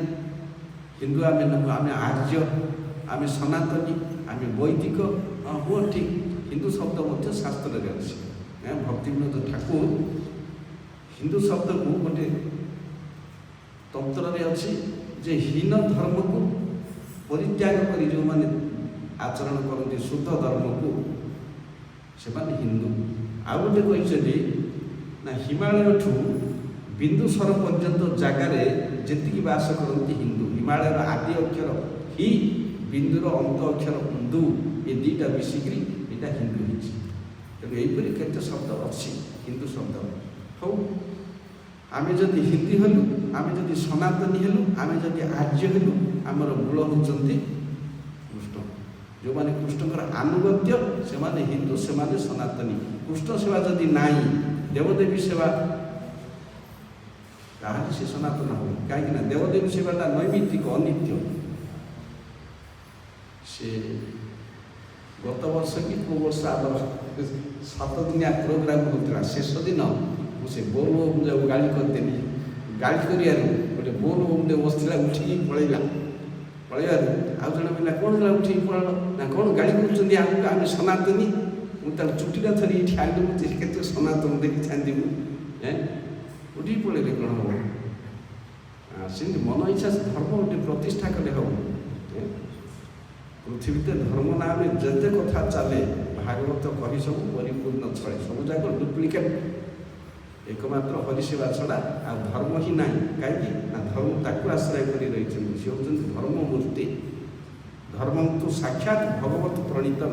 ମୁନି ଋଷି ଦେବ ଦାନବ ଗନ୍ଧର୍ବ ମନୁଷ୍ୟ କାହାର ଶକ୍ତି ନାହିଁ, ଅଧିକାର ନାହିଁ ଧର୍ମକୁ ସୃଷ୍ଟି କରିବା ପାଇଁ। ଧର୍ମଟା ଏକମାତ୍ର କୃଷ୍ଣଙ୍କ ଦ୍ୱାରା ସୃଷ୍ଟି ହେଇଛି। କାହିଁକି ନା ଭାଗବତର ପ୍ରଥମ ଶ୍ଲୋକରେ କହୁଛନ୍ତି ତେନେ ବ୍ରହ୍ମ ହୃଦା ଜ ଆଦି କବଏ। ମୁଁ ବ୍ରହ୍ମାଙ୍କୁ ପାଠ ପଢ଼ିବା ଲୋକ। ବ୍ରହ୍ମାଙ୍କୁ କିଏ ପାଠ ପଢ଼େଇଛି? ବ୍ରହ୍ମାଙ୍କ ଠାରୁ ଗୁରୁ ଶିଷ୍ୟ ପରମ୍ପରାରେ ଧର୍ମ ଜଗତକୁ ଓହ୍ଲେଇଛି। ଆଉ ତମେ କ'ଣ ସୃଷ୍ଟି କରିବ ବସିକି? ତମକୁ ସୃଷ୍ଟି କରିବା ଅଧିକାର ଦିଆଯାଇନି। କାହିଁକି? ତମେ କଏଦୀ। ତମେ ଜଗତରେ କର୍ମଫଳ ଭୋଗିଆ କରିବାକୁ ଆଇଛ। ତୁମେ କଏଦୀ ଏବଂ ରୋଗୀ, ଦୁଇଟା ଡେଫିନେସନ୍ ଅଛି ସଂସାରୀ ଲୋକଙ୍କ ପାଇଁ। ଭବରୋଗରେ ରୋଗୀ, ଆକ୍ରାନ୍ତ ତୁମେ। ମାୟାଗ୍ରସ୍ତ ଜୀବ ରୋଗାକ୍ରାନ୍ତ, ମାୟା ମୁକ୍ତ ଜୀବ ନିରୋଗ। ଯେହେତୁ ମାୟା ରୂପକ ବସ୍ତୁ ତାକୁ ଆକ୍ରାନ୍ତ କରୁନାହିଁ ହରିଭୋଜନ କରିବା ବ୍ୟକ୍ତି। ଆଉ ଆସାମୀ କଏଦୀ କାହିଁକି ହେଇଛି? ନା ହରି ବିମୁଖତା ଦୋଷରେ ସେ ଦୋଷୀ ହେଇଛି, ତେଣୁ ସେ ଆସାମୀ। ଆଉ ତାକୁ ଧର୍ମ ସୃଷ୍ଟି କରିବାର ଅଧିକାର କୁଆଡ଼େ ଦିଆହେଲା? ସେ ତ ନିଜ ଅଧାର୍ମିକ। ସେ ହରିଭୋଜନ ନ କରିବା ପର୍ଯ୍ୟନ୍ତ ପୁନର୍ଜନ୍ମ ପାଇବ। ମୋତେ ଭକ୍ତି ଭଲ ଲାଗୁନି, ମୁଁ କର୍ମ କରିବି। କିଛି ଲୋକ ଯୁକ୍ତି କରନ୍ତି, କ'ଣ ଭଜନ କଲେ ଆଜ୍ଞା ଗିନି ମୃଦୁକ ବଜାଇଲେ ହେଉଛି, ମାଳ ଗଢ଼ାଇଲେ ହେଉଛି? ଆମେ ନୀତିବାଦୀ, ସତ୍ୟ କହିବୁ, ପର ଉପକାର କରିବୁ, କାହାର ଅନିଷ୍ଟ କରିବୁନି, ପିତାମାତାଙ୍କୁ ସମ୍ମାନ ଦେବୁ, ପିତୃପୁରୁଷର ପୂଜା କରିବୁ, ଦେବଦେବୀଙ୍କୁ ସମ୍ମାନ ଦେବୁ, ସରକାରୀ ନିୟମ ପାଳନ କରିବୁ, କେବେ ହେଲେ ଭୁଲ କରିବୁନି। ଏହାଦ୍ୱାରା ମୁକ୍ତି ପାଇବୁନି, ସ୍ୱର୍ଗ ପାଇବୁ। ନୀତିବାଦ ହେଉଛି କର୍ମ ରାଇଜର ଜିନିଷ। ଏ ଭକ୍ତି ରାଇଜରେ ଯେଉଁ ପର୍ଯ୍ୟନ୍ତ ଇଷ୍ଟର ସେବା ହେଇନି କୋଟି କର୍ମ କର, କିଛି ହେବ। ଏ ଯେଉଁ ନୀତିବାଦୀ ପରାୟଣ ପତିବ୍ରତା ସ୍ତ୍ରୀ ସବୁ ଯାକ ସ୍ୱର୍ଗ ପର୍ଯ୍ୟନ୍ତ ନେବ, ଆଉ ତାଠୁ ଉଚିତ ନାହିଁ। ଭୂଲୋକ, ଭୁବରଲୋକ, ସ୍ୱର୍ଗ ଲୋକ, ଏ ତିନି ଲୋକ। ତାପରେ ମହଲୋକ, ଜନଲୋକ, ସତ୍ୟଲୋକ ଆହୁରି ଅଛି। ଏ ବ୍ରହ୍ମଲୋକ ପର୍ଯ୍ୟନ୍ତ ଗଲେ ବି ତୁମେ ଆଉ ଥରେ ଏ ଜଗତକୁ ଆଇବ। ବ୍ରହ୍ମାଣ୍ଡ ଟପିକିରି ଯେଉଁ ଆତ୍ମା ଯାଉଛି ନିତ୍ୟ ଜଗତକୁ, ସେଇଟା ତୁମର ଘର, ସେଇଟା କୃଷ୍ଣ ଲୋକ। ସେଇଠିକି ଯିବାକୁ କୃଷ୍ଣ ଚାହୁଁଛନ୍ତି। ଯଦବତ୍ୱା ନ ନିବର୍ତ୍ତନ୍ତେ ତଦ୍ଧାମ ପରମ ମମ। ଯେଉଁଠିକି ଗଲେ ଆଉ ଫେରିବାକୁ ହୁଏ ନାହିଁ। କିନ୍ତୁ ବ୍ରହ୍ମଲୋକ ପର୍ଯ୍ୟନ୍ତ ଗଲେ ମଧ୍ୟ ଫେରିବାକୁ ହେବ। ଆବ୍ରହ୍ମ ଭୋଗଦାନ ଲୋକା ପୁନରାବର୍ତ୍ତୀ ନହ। ଏ ବ୍ରହ୍ମାଣ୍ଡ ଭିତରେ ଯେତେ ପ୍ରମୋଶନ ହେଇକିରି ଯାଆନ୍ତି କର୍ମୀ ଜ୍ଞାନୀ ଯୋଗୀଙ୍କର କାମ ନାଇଁ ତ ଟପିଲା ବୋଲି ସେ ବ୍ରହ୍ମ ଜ୍ୟୋତିରେ ପଶିଲା, ନିର୍ବାଣ ପାଇଲା। କିନ୍ତୁ ଭଗବାନଙ୍କର ଧାମ ପ୍ରବେଶ ନାହିଁ। ଯଦଗତ୍ୱା, ଯେଉଁଠିକି ଯାଇକିରି ଆଉ ଫେରେ ନାହିଁ। ଏପରିକି ନିର୍ବାଣ ପାଇବା ଲୋକ ମଧ୍ୟ ଜଗତକୁ ଫେରେ। ଗର୍ଭସ୍ତୁତିରେ ଦେବତାମାନେ କହୁଛନ୍ତି ଯେ ଆରୁହ୍ୟ କୃଷ୍ଣେଣ ପରମ ପଦ ଅଧୋପତନ୍ତି। ସେ ପରମ ପଦ ରୂପକ ନିର୍ବାଣକୁ ପାଇଲେ ମଧ୍ୟ ତାଙ୍କର ଅଧୋଗତି ହୁଏ। କାହିଁକି? ନା ତାଙ୍କର କାମନା ଗୁଡ଼ିକ ଥିବ। ଦରିଦ୍ର ନାରାୟଣ ସେବା କରିବା, ହସ୍ପିଟାଲ ଖୋଲିବା, ସେ ଅମକ କରିବା, ସମ କରିବା, କିଛି ନାହିଁ। ସବୁ ଏଗୁଡ଼ାକ ନର୍କ ଗାଁ। ତେଣୁ ଏଗୁଡ଼ାକ ଆଉ ଥରେ ମଧ୍ୟ କୁହନ୍ତୁ। ଏ ଦରିଦ୍ର ନାରାୟଣ ଗୋଟେ ଶବ୍ଦ ଭାରତବର୍ଷରେ ଗୋଟିଏ ଲୋକ ଦେଖାଣିଆ ସାଧୁ ସୃଷ୍ଟି କରିକି ମିଶିଲା। ଓ ଅଭିଧାନରେ ଡିକ୍ସନାରୀରେ ନାହିଁ ଦରିଦ୍ର ନାରାୟଣ ଶବ୍ଦ। ଅର୍ଥହୀନ, ହାସ୍ୟାସ୍ପଦ। ଦରିଦ୍ର ବ୍ୟକ୍ତି ନାରାୟଣ ନାହିଁ, କି ନାରାୟଣ ବି ଦରିଦ୍ର ନାହିଁ। এইটা ନାହିଁ କି ଭାଇସ୍ ଭେର୍ସା, ସେଇଟା ନାହିଁ। ସେ ଗୋଟେ କେମିତି ପାଗଳ କାଢ଼ିଛି, ଆଉ ଭାରତବାସୀ ତାକୁ ପୂଜା କରୁଛନ୍ତି। ମୂର୍ଖ ଲୋକ, ଏ ଶବ୍ଦ ମୂର୍ଖ ଲୋକ କାଢ଼ିଛି। କଳିଯୁଗରେ ଆମେ ସାଧୁ ଚିହ୍ନିବା ବଡ଼ କଷ୍ଟ। ତା ନାଁଟା କହିଲେ ଆଶ୍ଚର୍ଯ୍ୟ ହେଇଯିବ, କିନ୍ତୁ ଜଗତ ମାନୁଛି। ତା ବିରୁଦ୍ଧରେ କହିଲେ ଲୋକେ ତମର ମୁହଁ ଫଟେଇ ଦେବେ। ଏଥର ଜାଣୁ କିଏ ସେ ଲୋକ। ଯଦି ପାଠ ପଢ଼ିଲେ ଜଗତରେ ସାଧୁ ରୂପରେ କେତେ ଭ୍ରଷ୍ଟାଚାର ଜଗତରେ ଚାଲୁଛି। ହିନ୍ଦୁ ଧର୍ମକୁ ମାନିକିରି ମଧ୍ୟ ଅସୁବିଧା। ଏହିସବୁ ଲୋକମାନେ ନିର୍ବାଣ ପାଇଲେ ମଧ୍ୟ ଜଗତକୁ ଆସନ୍ତି। ଯେଉଁମାନେ ହରିଭଜନ କରିନାହାନ୍ତି ଭକ୍ତି ଲାଇନରେ, ବୈଷ୍ଣବ, ସେମାନଙ୍କର ପୁନରାଗମନ ବାରମ୍ବାର ଅଛି ଜଗତକୁ। କାହିଁକି? ଏମାନେ ସବୁ ସକାମୀ, ପୁରା ସବୁ ସକାମୀ। ଯୋଗୀ ଯୋଗ ସାଧନା କଲା, ସେ ଯମ, ନିୟମ, ଆସନ, ପ୍ରାଣାୟାମ, ପ୍ରତ୍ୟାହାର, ସମାଧି, ଏମିତି 9ଟା 8ଟା ସାଧନ ତାର ଅଛି। ସେ ଯୋଗୀ ଯଦି ସାଧନ କରିବ 18ଟା ସିଦ୍ଧି ତାକୁ ପାଇବ। 18ଟା ସିଦ୍ଧି। ଅଣୁଠାରୁ ଆହୁରି ଛୋଟ ହେବା, ଅଣୁଠାରୁ ଆହୁରି ଛୋଟ, ପର୍ବତଠାରୁ ଆହୁରି ମହାନ, ତୁଳାଠାରୁ ହାଲୁକା, ଲୁହାଠାରୁ ଭାରି। ଏଇଠି ବସିକିରି ସ୍ୱର୍ଗ ଲୋକର କଥା ଦେଖି ହେବ, ପରର ମନକୁ ଚିହ୍ନି ହେବ, सी कौन चिंता कर जानी हम गोटे बाक्य अन्य को बसीभूत कर पानी भितर बुड़िकी रही हो आकाश में उड़िकी जापर एमती 18टा सिद्धि अच्छी किंतु से सिद्धि सरीगले शेष तेणु भक्ति की कहुई अक्षय अव्यय नित्य आउ सबुजाक नैमित्तिक किसी निमित्त गुड़ाक होती सर गलाटा सबूर गुड़ाक सब नाशशील कौटाक एटर्नाल ना नित्य ना एकमात्र हरिभक्ति निर्गुण कर्म ज्ञान जोग गुड़ाक सब सम से सबू धर्म छाड़ी धर्म ना जहाँ सब भ्रष्टाचार चलुची छाड़ी मोर शरण नहीं जो भगवान शरण नेवा कथा ना से धर्म हेनी के ब्रांड मार सील मार सी धर्म हम नहीं काल नष्ट करदम से कर्मयोग ध्यान योग जिते सब दिखाई ये सब तार असारता देखा कर्मयोग कहले कर्मणा मोहन गति ज्ञान जगह कहले मत ज्ञानी केते जन्म पर शरणागत आइब ध्यान जगह कहले जो मैंने भजन कर मो मत सी उत्तम योगी ये तपस्या करने लोक ना जो मैंने मोर भक्त करती से माने कर्मीर फल ज्ञानर फल जोगर फल पाइबा सहित ताठू अधिक फल प्राप्त मोर भक्त जहाँ चाहे मुझे दिए जे मोर भक्त कहते मोर कर्मी मोर ज्ञानी मोर जोगी को कहे ना से कृष्ण परिवार भक्त आउ 3 जन जाक रही माया परिवार भितर संसार भितर से भगवान गोटे ना अच्छे भक्त वत्सल कर्मी वत्सल ज्ञानी वत्सल जोगी वत्सल शब्द ना कौन डिक्शनरी किंतु ये गुड़ाक भगवान द्वारा सृष्टि होती कहीं भागवत एकादश स्कंदे कहते जुगाश्रय माया प्रोक्त धर्मा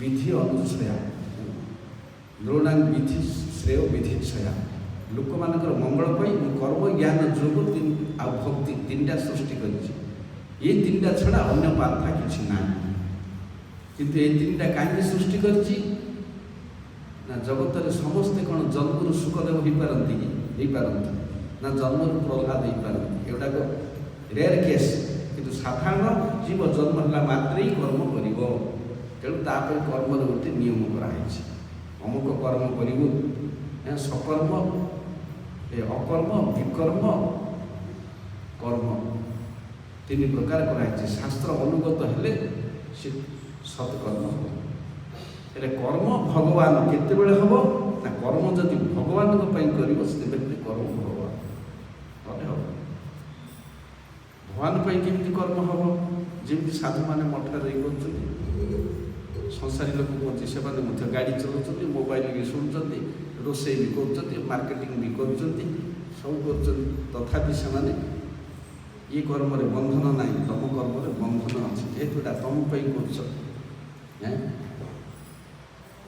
अमुक आनी खाई मार्केट रे आनी से आनी भोग कर घर टाक एमती कले सुंदर हम से चेयरटा खटटा एमती कले सुंदर हम सब निजपाई गुड़ाक सब बंधन कारण सब बंधन कारण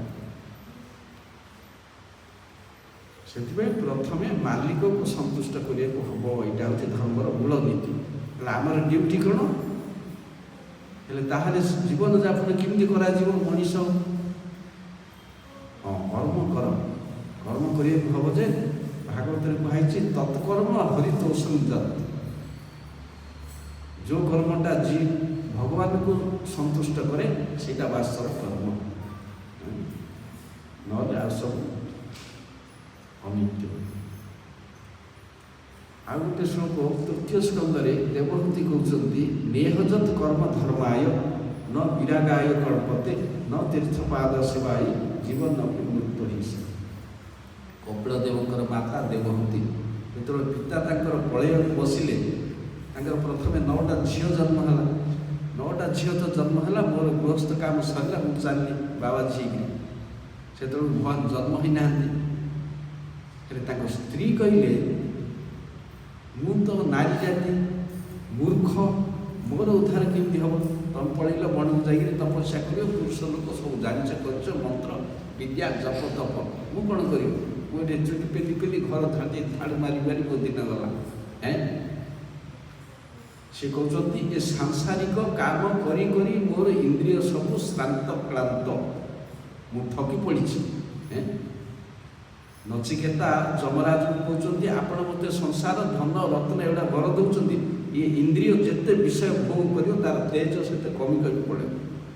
गोटे गाड़ी बेसी चल कौन हम गाड़ीटा बेसी मेसीन चल नष्ट हम सेमती इंद्रिय जिते भोग विलास कर तार तेज शक्ति सब नष्ट हो पड़े। तेणु सी वर मुझे ना तेणु जाना लोक वर मागे ना तो तंटी चिपी घर जहाँ थी सब धरी पड़े भोग कर। तेणु मु नारी जगत इंद्रिय सब थकी जाए कहीं ना कर्म करी थका मन चाल जा चका नयन देखा कौन थका मन गीत तो गाई दौ अर्थ अनर्थ जना अर्थात कर्म करी विषय वासना भोग करी सब इंद्रिय थकी पड़ी। समस्ते क्लांत बर्तमान रेस्ट दरकार सुख दरकार शांति दरकार जीव पाऊनी कहीं पाइबार बाट जानी बाट जानिले तो सुख पाइब। गीतार दी जगह कहते सुहृद सर्वभूताना ज्ञातवान शांति मृच्छति मत तुमर बंधु बोली जानीपारे शांति पाइब। शेष अध्याय कहते तत्प्रसाद पराम शांति स्थान प्राप्स्यसि शाश्वत भगवान कृपार जीव को उत्तम आसन मिले शाश्वत स्थान जो स्थान पतन नाई सेटा नित्य जगत को जीवा आमर जन्म स्थान जो आम जन्म हेलु जोटा आमर घर जोटा आमर पिता आम अपेक्षा कर तेणु कृपार पाइब कार भगवान कृपा से जगत एकमात्र मालिक कृष्ण से शिवजी कहते आराधना सर्वेशा विष्णु आराधना परम तस्मात् परतरं देवी तदिया समार्चन। शिव को पूजा कर नहीं शिव कहते मोर मालिक विष्णु आराधना सर्वेशा सबू पूजा अपेक्षा जगत में जिते आराधना पूजा व्रत सबुठ विष्णु आराधना श्रेष्ठ भगवान ताठू बड़ मूर्ख लोक कही दिखती बापा मार सेवा ताठू बड़ बापा मार सेवा गोटे तीर्थ कले लक्षे विष्णु पूजा कले बापा मार पाद को समान हम एड़ा हूँ स्वप्न देखा दिन में स्वप्न देखा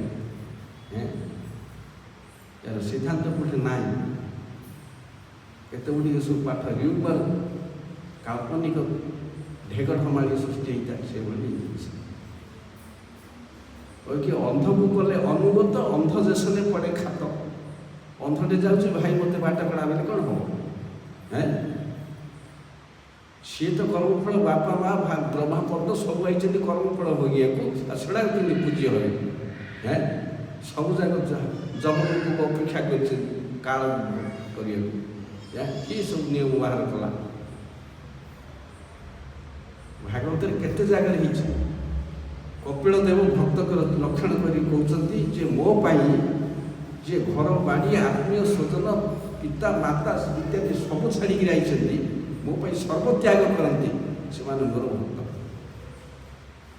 नवम स्कंदे दुर्वास अम्बरीश प्रसंग अम्बरीश महाराज एकादशी कहते पारण कले पारण कर कहीं पानी पीले बोले अजथार दुर्वासा मारिया गले सुदर्शन चक्र द्वारा दुर्वासा को गोड़ेला दुर्वासा क्या शरण मागिले किए देलानी सुदर्शन कबल किए दब भगवान पाखु जा मुंड बाड़े भगवान शरण देले ना दुर्वासा ब्रह्मांकर नाती ब्रह्मलोकर जीव एड़े बड़ क्रोधी व्यक्ति जे इंद्र आसन टलमल टिके जदि भ्रुकुंचन है सी जा मुंडिया मारे जगत समस्ते कहले आम सब विष्णुकर अधीन आम क्या रक्षा करें चक्र जार से चक्र पानी पाखु जा सी गले मुंडिया मारे बोले मोर भी स्वाधीनता ना तुमर स्वाधीनता नहीं हाँ कहीं अहम भक्त पराधीन ही अस्वतंत्र एवं बीज हे ब्राह्मण मु मोर भक्तर अधीन सी जुआड़े नब मुझे भगवान स्वीकार कले द्विज ब्राह्मण बोली स्वीकार कले कहले तुम्हें जदि मत ब्राह्मण बोली स्वीकार कल ताहले तुम्हें ब्राह्मण आराध्य ब्रह्मण्य देव तुम ब्रह्मण्य देव होकर कहीं ब्राह्मण को रक्षा करूँ नमो ब्रह्मण्य देवाय गो ब्राह्मण हिताय यदि कहूँ जगद्धिताय कृष्णाय गोविंदाय नमो नम आमर गो ब्राह्मण को सुरक्षा दियंती भगवान मथुरा मंगल भक्तचरण दास लिखिं गुरु ब्राह्मण रक्षणे त्वजात कहीं न जाने आद्य मध्य अंत तेणु ये थियोरी अनुसार आप कहीं रक्षा करना बोले ना तथापि रक्षा करी कहीं तोर ब्रह्म तेज केते अम्बरीशर क्षत्रिय तेज केते देखे दीटा भितर तुलना करे तू कृत्या पुरुष बाहर करू तार हरिभजन सी एक पाद पछक घुंचनी कि हाथ मत घुंचई मत रक्षा कर किंतु तू 14 भुवन बुलिकी पलैल देखिए ब्राह्मण तेज केते आ तार क्षत्रिय तेज केते आ कौन कह कान मुंडा आलुसिकी कहले जा साधु मोर हृदय मु साधुर हृदय सी मो छड़ा क्या जाने नहीं मु ता छड़ा क्या जाने ये साधु माने पतिव्रता स्त्री जेपरी पति की बशीभूत कर रखि था एमाने मत बशीभूत कर रखि था मो पाई एमाने गृह द्वारा आत्मीय स्वजन धन रत्न सब छाड़ी शरण नहीं ता कथा आग बुझी ना तो कथा आग बुझी कौटे त्याग कर लोक निंदा कर भगवान स्वीकार कर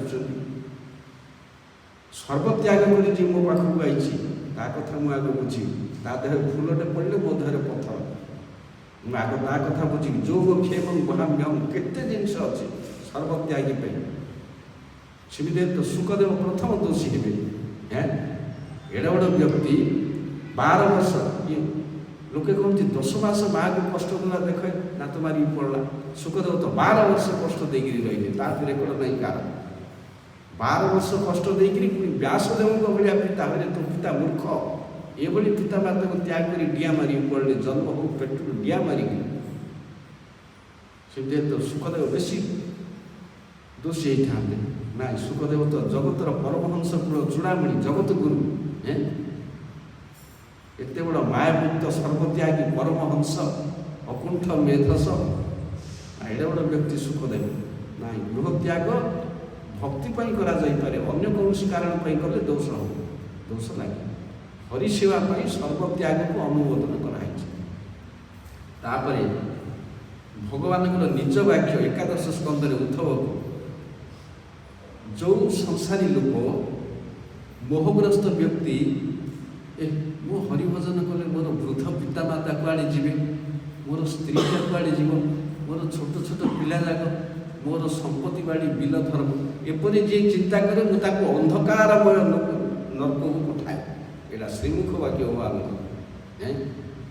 जोटे वर्णाश्रम प्रसंग अच्छी ब्रह्मचारी गृहस्थ पादग्रस्त सन्यासी जो लोग खाली मोर मोर कर संसार चिंता करे अंधकारमय जगत को प्रवेश करे कौटे पातालपुर कहीं नर्क गुड़ाक अंधकारमय अजामिल प्रसंग में जमराज कौन कहले दूत मैंने पचारे ये अजामिल जदि आज छड़ी पलैला नारायण नाम उच्चारण कर काली किए गोटे पलैब आज किए गोटे पलैब ये जगत केते जन मालिक अच्छा आम भाई आपण एकमात्र मालिक आपणकर निर्देश पापी मान पालुँ ना ना मो मालिक ना कि अनेक मालिक ना जड़े आगा एक अद्वितीय जहाँ चिन्ह कष्ट ये ब्रह्मा शिव नारद तुम्हें मो देवता मुनि ऋषि किए जापारती ना किंतु जानापी कौन ना भागवत धर्म दरकार हरिभक्ति आम 12 जन ब्रह्मांड में जानू ये भागवत धर्म को आम 12 जन जानू अन्य मान जाना भारी कष्ट हेले दूत मैंने कहले कौन है आपण को धाम को आयो आपण को धाम को आसबार मिनिमम क्वालिफिकेशन कौन ना कौन किए आसब जोड़ाक घर संसार में पड़िकी खाली गोल गोल हमें संपत्ति भोग करती पिलापिली स्नेह भूरी था केवे हरिभजन करती ना जीवा हरिकीर्तन करे ना चक्षु विग्रह दर्शन करे ना कि विष्णु वैष्णव चिंता क्षणे ना गोटा आखि बुझी धरी पड़े कौन भी नरकुटा अभक्त नरकुटा भक्त लाइन जी प्रवेश कला वैष्णव है विष्णु मंत्र लिखित जगन्नाथ कहले से मुंडिया मारे से मोर दंड भितर नाई से मोर कर्मफल मु विचार करेनि मु कर्मी कर्मफल विचार करने नरक अच्छे भूल है घटिका है मालिक पुष्ट बुझी मुझे विचार हकदार ना सीधा पड़े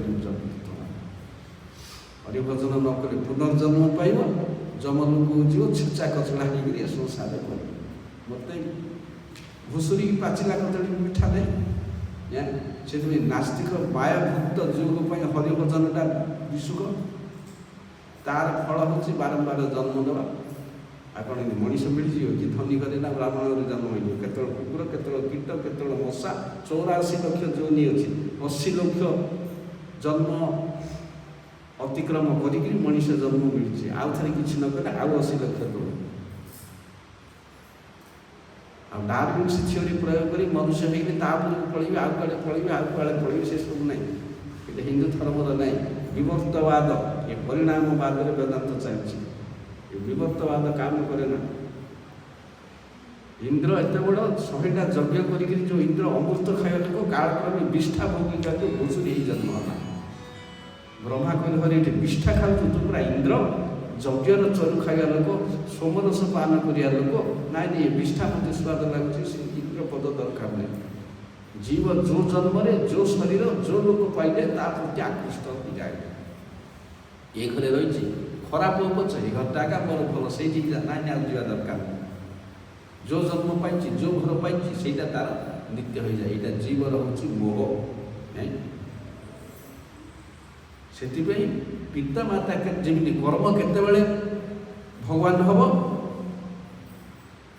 ना से देवहूति कथा कहूँ आसती देवहूति कहले मोर थकी पड़ी कहीं ना कर्म निजुक्त अच्छी आ स्त्री लोकटा कौन कर घरे भात खाड़ घर झाड़ू मार ये कर सी कर तार ड्यूटी नेहजत कर्म धर्माय न विरागाय कल्पते न तीर्थपाद शिवाय जीवन नपी मृत हो कर्म कर इंद्रिय अच्छी कर्म करने कर्म जदि धर्ममूलक न हुए धर्म जदि वैराग्य उत्पादन न करे वैराग्य जदि हरिकर पाद पद्म न दिए तेरे से जब वंचित था मृत कर्मटा करने नियम धर्ममूलक भाग मु कली जे कामटा से वेद सपोर्ट कर शास्त्र सपोर्ट कर मन इच्छा करने हम आ धर्ममूलक कर्म करू करू वैराग्य आसवा हम जे कर्म अनित्य हरिपाद पद्म प्राप्ति ही जीवर लक्ष्य तेणु वैराग्य आसवा हम जगत सब संपत्ति कृष्णकर एमती धर्ममूलक काम करू करू वैराग्य आसवा आ वैराग्य खाली त्याग कले कौन हम ये सब त्याग कहीं करी ना हरिकर पाद पद्म जदि न मिलला शुष्क वैरागी फल्गु वैरागी श्मशान वैरागी मर्कट वैरागी ये 4 प्रकार तथाकथित वैराग्य युक्त वैराग्य हूँ वास्तव वैराग्य जो मैंने हरिकर आत्मविद्यार सब भोग करती सी हूँ वास्तव वैराग्य से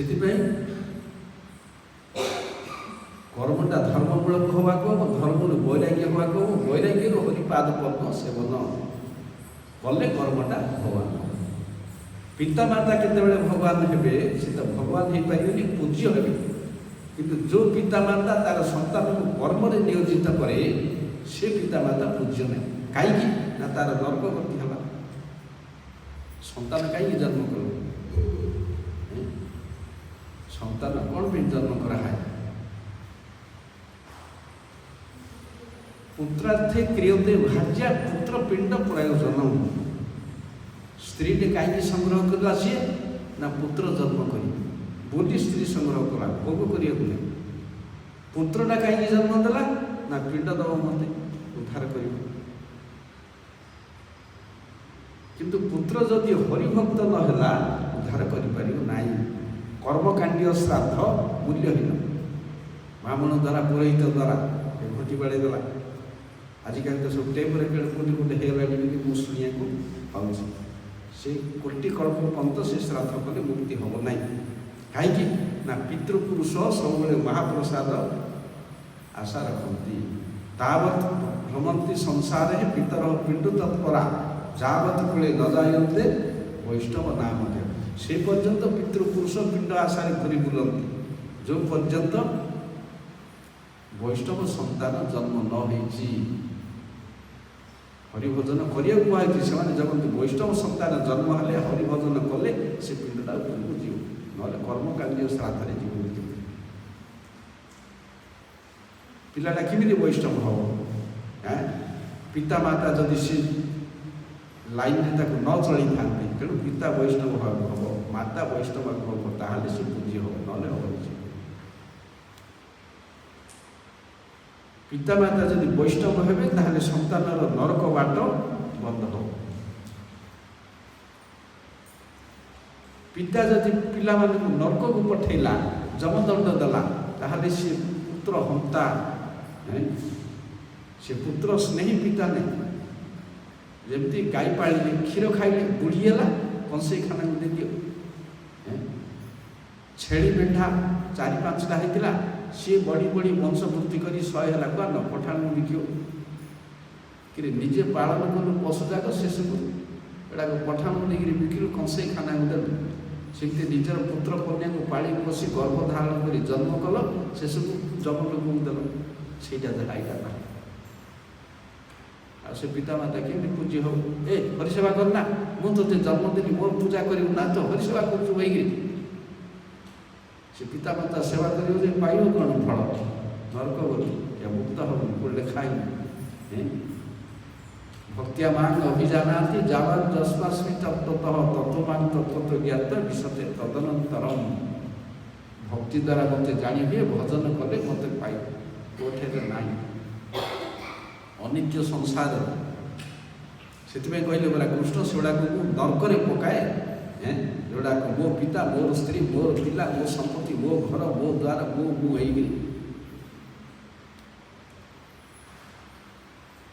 अच्छा तेणु सर्वधर्मान परित्यज्य भितर ये सबुजाक जिनस गला हरिसेवा छड़ा और अनेश्वत जहाँ अच्छी सब किका किसी काम दब मोहग्रस्त होकर खाली लहरी की बांधिला भाया समुद्र लहरी की चिंता कर लहरी के बांधि हेबनी तेणु जगत में किए के उद्धार कर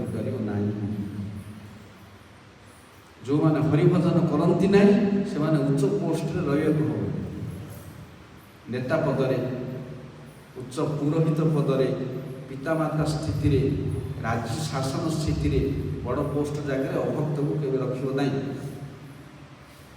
से स्वामी महाराज 75 मसीह पार्लियामेंट जाकर इंदिरा गांधी की गोटे लेटर देते 10 पॉइंट जे पार्लियामेंट सबू एमपी ब्राह्मण दीक्षा नवा हम कहीं मैंने शासक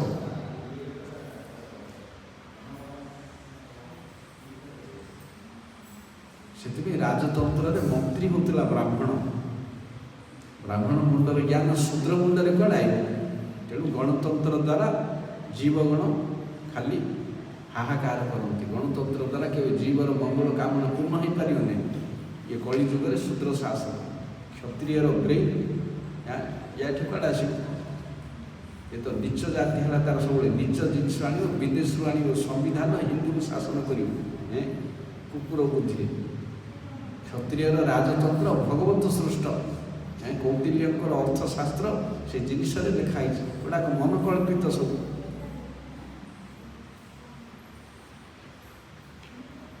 तेणु शूद्र शासन में केवल धर्म चले ना कि गो सुरक्षा हुए ना यहाँ प्रथम स्कंदर कली आसवा मात्रे गाई कांदी मोर सुरक्षा कली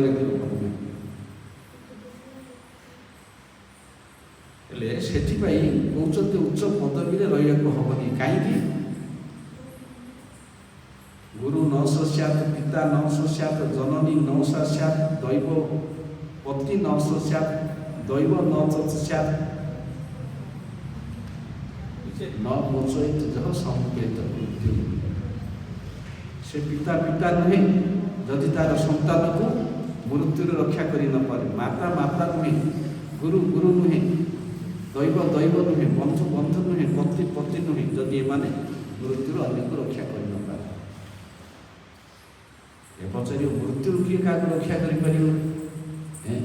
ସୂର୍ଯ୍ୟ ଯଦି ଉଦୟ ଅସ୍ତ ହେଲା ମାତ୍ରେ ଆୟୁଷ ହରଣ କରି ନିଅନ୍ତି ଆଉ ଜୀବର ମୃତ୍ୟୁ କେମିତି ରକ୍ଷା ହେବ? ହେବ କ'ଣ ହେଲା?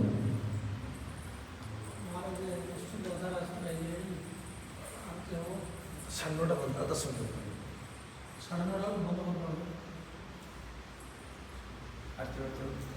ତମର ତ ହଣ୍ଡାହାଣ୍ଡି ଭୋଜନ ଆଇନି ଆଉ ବନ୍ଦ କଲେ କ'ଣ ଆଉ? ଭୋଜନ ଆଇବା ପର୍ଯ୍ୟନ୍ତ ଆତ୍ମାର ଖାଦ୍ୟ ପ୍ରାପ୍ତି ହେବ। ସେ ଶରୀର ଖାଦ୍ୟ ପ୍ରାପ୍ତି ହେବା ପୂର୍ବରୁ ଶରୀର ଖାଦ୍ୟ ତ ସବୁଠି ମିଳିବ। ପଶୁ ପକ୍ଷୀ କୀଟ ଅନୁଷ୍ଠ ସମସ୍ତଙ୍କର ପେଟ ପୁରୁଛି ଖାଇବେ, କିନ୍ତୁ ଆତ୍ମାକୁ ଭୋଜନ ମିଳୁନି ବୋଲି ପୁନରପି ଜନ୍ମ ପୁନରପି ମରଣ ପୁନରପି ଜନନୀ ଜଠରେ ଶୟନ। କଷ୍ଟଲବ୍ଧ ଧନକୁ ହସ୍ତଚ୍ୟୁତ କର ନାହିଁ। ସେଥିପାଇଁ ଦୁର୍ଲଭ ମାନୁଷ ଜନ୍ମ ଦେହିନା କ୍ଷଣଭଙ୍ଗୁର। ଦୁର୍ଲଭ ମାନୁଷ ଜନ୍ମ କ୍ଷଣଭଙ୍ଗୁର ଶରୀରରେ ସାଧୁ ସଙ୍ଗ ବଡ଼ ହିଁ ଦୁର୍ଲଭ।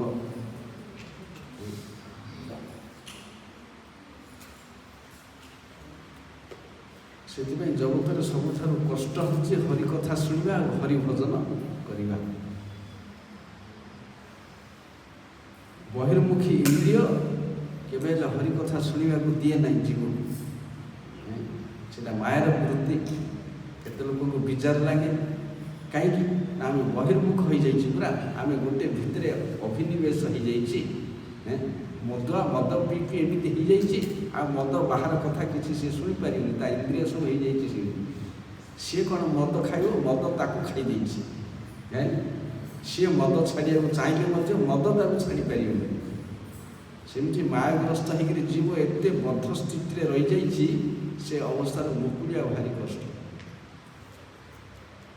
ସେଥିପାଇଁ ଜୀବ ହରିଭଜନ ପନ୍ଥାକୁ ଆସିବାକୁ ହେଲେ ପ୍ରଥମ ହେଉଛି ସାଧୁସଙ୍ଗ। ସାଧୁସଙ୍ଗ କରିବାର ଅର୍ଥ ହେଉଛି କଥା ଶ୍ରବଣ। କଥା ହେଉଛି ହରିକଥା, ବଦ୍ଧ ଜୀବ ପାଇଁ ଟନିକ୍। ଯାହାର ହରିକଥା ଶ୍ରବଣ ନାହିଁ, ସେ ଲକ୍ଷେ ନାମ ଜପୁ ଲକ୍ଷେ ତୀର୍ଥ କିଛି ଜିରୋ ଜିରୋ। ଆଉ ଅଧେ ଲୋକ ଠୁଙ୍କୁ ରହିଥିବେ କାଳ କବଳରେ ପଡ଼ିକି। ଆଉ କେତେ ଭୋକ ହେଲାଣି, ଆଉ କେତେ 10 ଘଣ୍ଟା ଦେଖିବେ। ଆଉ କେତେ ଖୁରେଇ ବିଦାରି ହେବେ, ମୁଣ୍ଡ କୁଣ୍ଡେଇବେ। ଆଉ କେତେ ଘର ବନି ପଡ଼ିବ। କାହିଁକି ନା ହରି ବିମୁଖତା ଦୋଷ। ଆରେ ସେ ଘର ଅଭୟ ସ୍ଥାନ, କାଳ ପଶିକି ତଣ୍ଟି ଧରି ପଡ଼ିବ ଟାଇମ୍ ଆଇଲେ। ସେଥିପାଇଁ ମୂଳ ଜିନିଷ ଜାଣିବାକୁ ସାଧୁ ସଙ୍ଗ କାହିଁ କୁହାଯାଏ ନା ସାଧୁ ସଙ୍ଗେ ହରିକଥା ଏଇ ମାତ୍ର ଚାହିଁ ସଂସାର ଜିନିତେ ଆର କୋନ ବସ୍ତୁ ନାହିଁ। ଯେ ସାଧୁ ମୁଖେ ହରିକଥା ଶ୍ରବଣ କରିନି, ସଂସାର ଜୟ କରିବା ପାଇଁ, କର୍ମ ବନ୍ଧନ ନାଶ ହେବା ପାଇଁ ଆଉ ଅନ୍ୟ ପନ୍ଥା ନାହିଁ। ମହତ ସଙ୍ଗ ବିନା କୋନ କର୍ମେ ଭକ୍ତି ନୟ। କୃଷ୍ଣ ଭକ୍ତି ଦୂରେ ରହୁ, ସଂସାର ନହେ କ୍ଷୟ। ସଂସାର କ୍ଷୟ ହେବନି। ଭକ୍ତି ଛଡ଼ା ହୃଦୟରେ କ'ଣ ଅଛି? ଯାହା ସବୁ ଅଛି ତାକୁ ଭାଗବତ କହୁଛନ୍ତି ସେଗୁଡ଼ାକ ଅଭଦ୍ରାମୀ। କର୍ମ ଜ୍ଞାନ ଯୋଗ ପାଶଣ୍ଡ ନାସ୍ତିକ ଯେତେ ବୃତ୍ତି ଭକ୍ତି ଛଡ଼ା ରହିଛି ସେଗୁଡ଼ାକ ସବୁ ଅଭଦ୍ରାମୀ। ସେଥିପାଇଁ ହରିକଥା ଶ୍ରବଣ କଲେ ସେ ଅଭଦ୍ରାମୀ ଦୂର ହେବ। ନଷ୍ଟ ପ୍ରାୟେଷୁ ହି ଅଭଦ୍ରେଷୁ ନିତ୍ୟ ଭାଗବତ ସେବୟା। ଶୃଣୁତ୍ୱାନ୍ କୃଷ୍ଣ ପୁଣ୍ୟ ସୁକଥା କୃଷ୍ଣ ଶ୍ରବଣ କୀର୍ତ୍ତନ ହୃଦୟସ୍ଥ ହି ଅଭଦ୍ରାଣୀ ବିଧୁନନ୍ତି ସୁହୃତ୍ ସତାମ୍। ଭଗବତ କଥା ଯେତେ ଶ୍ରବଣ କରିବ ଅଧିକରୁ ଅଧିକତର ହୃଦୟର କର୍ମ ଜ୍ଞାନ ଯୋଗ ପାଷଣ୍ଡତା ନାସ୍ତିକତା ରୂପକ ଅଧର୍ମ ଦୂର ହେବ। ଯେମିତି ମେଡ଼ିସିନ ଯେତେ ପ୍ରୟୋଗ କରିବ ଅଧିକରୁ ଅଧିକ ରୋଗ ଜୀବାଣୁ ସବୁ ବାହାରକୁ ବାହାରିକି ଜୀବ ସୁସ୍ଥ ହେବେ। ସେଥିପାଇଁ ଆମର ହରିଭକ୍ତି ଯେତେବେଳେ ପ୍ରାପ୍ତ ହେବ ଜୀବ ସୁସ୍ଥ ହେବ। ଜୀବର ଏବେ ରୋଗ ହେଉଛି ସଂସାର ରୋଗ, ଭବ ରୋଗ। ଏ ଭବ ରୋଗରୁ ଦୂର ହେବା ପାଇଁ ସାଧୁସଙ୍ଗ। ସେଥିପାଇଁ ଆମର ଶ୍ରବଣାଙ୍ଗ କର୍ଣ୍ଣ ହେଉଛି ମୁଖ୍ୟ। ଭଗବାନଙ୍କ ସହିତ ସମ୍ବନ୍ଧ ରଖିବା ପାଇଁ କର୍ଣ୍ଣ ଛଡ଼ା ଆମର କିଛି ଇନ୍ଦ୍ରିୟ ନାହିଁ। ଏକମାତ୍ର ଶ୍ରବଣ କର୍ଣ୍ଣେନ୍ଦ୍ରିୟ ହେଉଛି ଆମର ଦରକାର। ଯେତେ ପରିମାଣରେ ହରିକଥା ଭିତରକୁ ଯିବ ସେ ଦୂର ହେବ। ସେଥିପାଇଁ ହରିକଥା ସାଧୁସଙ୍ଗ ପାଇଁ ଲୋଭ ଜାଗ୍ରତ ହେବାକୁ ହେବ। ଟଙ୍କା ପଇସା ସୁନା ରୂପା ପଦ ପଦବୀ ପାଇଁ ନାହିଁ। ଲୋଭ ସାଧୁ ସଙ୍ଗେ ହରିକଥା। ଯେତେ ଯୁଆଡ଼େ ସାଧୁ ଭଡ଼ାଟିଆ ବକ୍ତା ନାହିଁ। ଆହୁରି ଭଡ଼ାଟିଆ ବକ୍ତା ଅଛନ୍ତି, ଆଖିରେ ଧୂଳି ଦେଇକିରି ପଇସା ଧରି ପଳେଇବେ। ଭଡ଼ାଟିଆ ବକ୍ତା ହେଲେ କ'ଣ? ଯେଉଁମାନେ ଫ୍ରିଜିକି ଗୋଟେ ବ୍ୟବସାୟ କରିକିରି ପିଲା ଛୁଆ ଘରେ ପୋଷନ୍ତି, ଏଗୁଡ଼ା ହେଉଛି ଭଡ଼ାଟିଆ କଥା। ଆମେ 10ଟା MA କରିଦେଲୁ, ସଂସ୍କୃତ MA ହେଲୁ, ଓଡ଼ିଆ MA ହେଲୁ, ପାଠ ପଢ଼ିଲୁ, ସାଧୁ କ'ଣ ବାବାଜୀ କ'ଣ ଆମେ କରିପାରିବୁ? ଏ ହେଉଛି ଧୋପାବାଜି, ଖାଲି କଥା କହିବ, ସେ କଥାର ମୂଲ୍ୟ କିଛି ନାହିଁ। ଉଷୁନା ଧାନ କେବେ ବୁଣିଲେ ଗଜା ହେବନି। ସେଥିପାଇଁ ଆପନି ଆଚରି ଜୀବରେ ଶିଖାୟ। ନିଜେ ଯିଏ ହରିଭଜନ କରିଛି, ସିଦ୍ଧି ହେଇଛି, ଜିନିଷଟା ଜାଣିଛି, ସିଏ ଶିଖେଇବ। ଆଉ ଇଏ ଖାଲି ଅକ୍ଷର ଅନୁବାଦ ପଢ଼ିକିରି ପ୍ରେସ୍ରୁ ବହିକିନି ଦୋକାନରୁ ବହିକିନି ଆଣିକିରି ପ୍ରିଚିଂ କଲେ ହେବ? ହେବନି। ଭଗବାନ ବୁଦ୍ଧି ନ ଦେଲା ପର୍ଯ୍ୟନ୍ତ ସେ ଜଡ଼ ବୁଦ୍ଧିରେ ହରିକଥା ପ୍ରିଚିଂ କେବେ ହେବନି। ସେଥିପାଇଁ କୁହାହେଇଛି ଅବୈଷ୍ଣବ ମୁଖ ଦିଗୀର୍ଣ୍ଣ ପୂତ ହରି କଥା ମୃଦଂ ଶ୍ରବଣଂ ନୈବ କର୍ତ୍ତବ୍ୟ ସ୍ପର୍ଶିଷ୍ଟ ଯଥା। ଅଭକ୍ତ ମୁଖରୁ ହରିକଥା ଶ୍ରବଣ କରିବା ସର୍ପ ସ୍ପର୍ଶ କରିଥିବା ଦୁଗ୍ଧକୁ ପାଇଲା ପରି। ଦୁଗ୍ଧ ପୁଷ୍ଟିକର ଖାଦ୍ୟ, ସାପ ମୁହଁ ମାରିଲା ମାତ୍ରେ ସେ ରିଜେକ୍ଟ। ସେହିପରି ହରିକଥା ଯେତେ ପବିତ୍ର ହେଲେ ବି ଅଭକ୍ତ ଅସାଧୁ ଅବୈଷ୍ଣବ ମୁଖରୁ ସିଏ ଆସିଲେ ସେ ଅପବିତ୍ର ହେଇଯାଏ। କାହିଁକି? ତାର କୌଣସି ପ୍ରକାର ପ୍ରାକ୍ଟିକାଲି ଡିଭୋସନାଲ ଏକ୍ସପିରିଏନ୍ସ ନାହିଁ ତାର। ସେ ଖାଲି ରିଲେ କରୁଛି, ପାଠରେ ଲେଖା ହେଇଛି ମୁଁ କହିଦେଲି, ତର୍କ କଲେ ସେ ଆଉ ମୁଁ କରିପାରିବ, ସେ ଜିନିଷ ନାହିଁ। ଯେଉଁମାନେ ସାଧୁମାନଙ୍କର ସିଦ୍ଧ, ସାଧୁମାନଙ୍କର ଅଭିଜ୍ଞତା, ସେଥିପାଇଁ ସାଧୁ ମୁଖେ ହରିକଥା। ସାଧୁ କହିଲେ ହରିଭକ୍ତ, ହରିଭକ୍ତ। ଜଡ଼ ଶିକ୍ଷାରେ ଶିକ୍ଷିତ ହେଇକରି କହିଲେ, ଏମିତି ବହୁତ ଆମର ସାହିତ୍ୟିକ ଏମିତି ସବୁ ରହିଛନ୍ତି, ପାଠ ବି ଲେଖିଦିଅନ୍ତି। ଯୋଡ଼ାକ ଭିତରେ ହଜାରେ, ଯେମିତି ଆଜିକାଲି କ୍ୟାସେଟ୍ରେ ଭଜନ ବାଜୁଛି। କ'ଣ ଇଏ ସବୁ ବ୍ୟବସାୟ? ସେ ବହି ଲେଖିବା, ଇଏ ଲେଖିବା ସବୁ ବ୍ୟବସାୟ। ଲକ୍ଷ୍ୟରୁ କି ବହି ଯୋଗ୍ୟତା ନଥାଇକିରି ଖାଲି ସାହିତ୍ୟ ଜ୍ଞାନ ବଳରେ ସେ କୃଷ୍ଣ ଲୀଳାର ଗ୍ରନ୍ଥ, ରାମ ଲୀଳାର ଗ୍ରନ୍ଥ, ଗୀତାର ଟୀକା, ଅମୁକ ସମୁକ, ଆଉ ବାକିରେ ଯେମିତିକି ଆମେ ମୁନି ଋଷି ସାଧୁ ସନ୍ଥ, ତା ଭିତରେ ପ୍ରତି ମୁହୂର୍ତ୍ତରେ ପାଠ ପଢ଼ିଲେ ଝୁଟିଆ କଥା, ଆଉ କିଛି। ସେଥିପାଇଁ ଯେଉଁମାନେ ମୋର ଭକ୍ତ ମଦଭକ୍ତି ଯୁକ୍ତ ପୁନାତି ଭୁବନ ତ୍ରୟଂ, ମୋର ଭକ୍ତ ତ୍ରିଭୁବନକୁ ପବିତ୍ର କରିପାରେ। 14 ଭୁବନ ସବୁ ଭକ୍ତର ହାତରେ ରହିଛି। ଭକ୍ତମାନେ ଜଗତ ଗୁରୁ। ଯେଉଁମାନେ ହରିଭଜନ କରନ୍ତି ସେଗୁଡ଼ାକ MA କ୍ଲାସ୍ର ଷ୍ଟୁଡେଣ୍ଟ। MA ପଢ଼ିଲା ପରେ ଆଉ ପାଠ ନାହିଁ। MA ପଢ଼ିବା ଲୋକ ସେ ସମସ୍ତଙ୍କୁ କ୍ଲାସ୍ କରିପାରିବ। ସେପରି ହରିଭକ୍ତି ଯାହା ପାଖରେ ଅଛି ସିଏ PG ଷ୍ଟୁଡେଣ୍ଟ। ବିଦ୍ୟା ଭାଗବତା ବୋଧି। ବିଦ୍ୟାର ସୀମା ହେଉଛି ଭାଗବତ। ଭାଗବତ ହେଉଛି ଭଗବତ କଥା।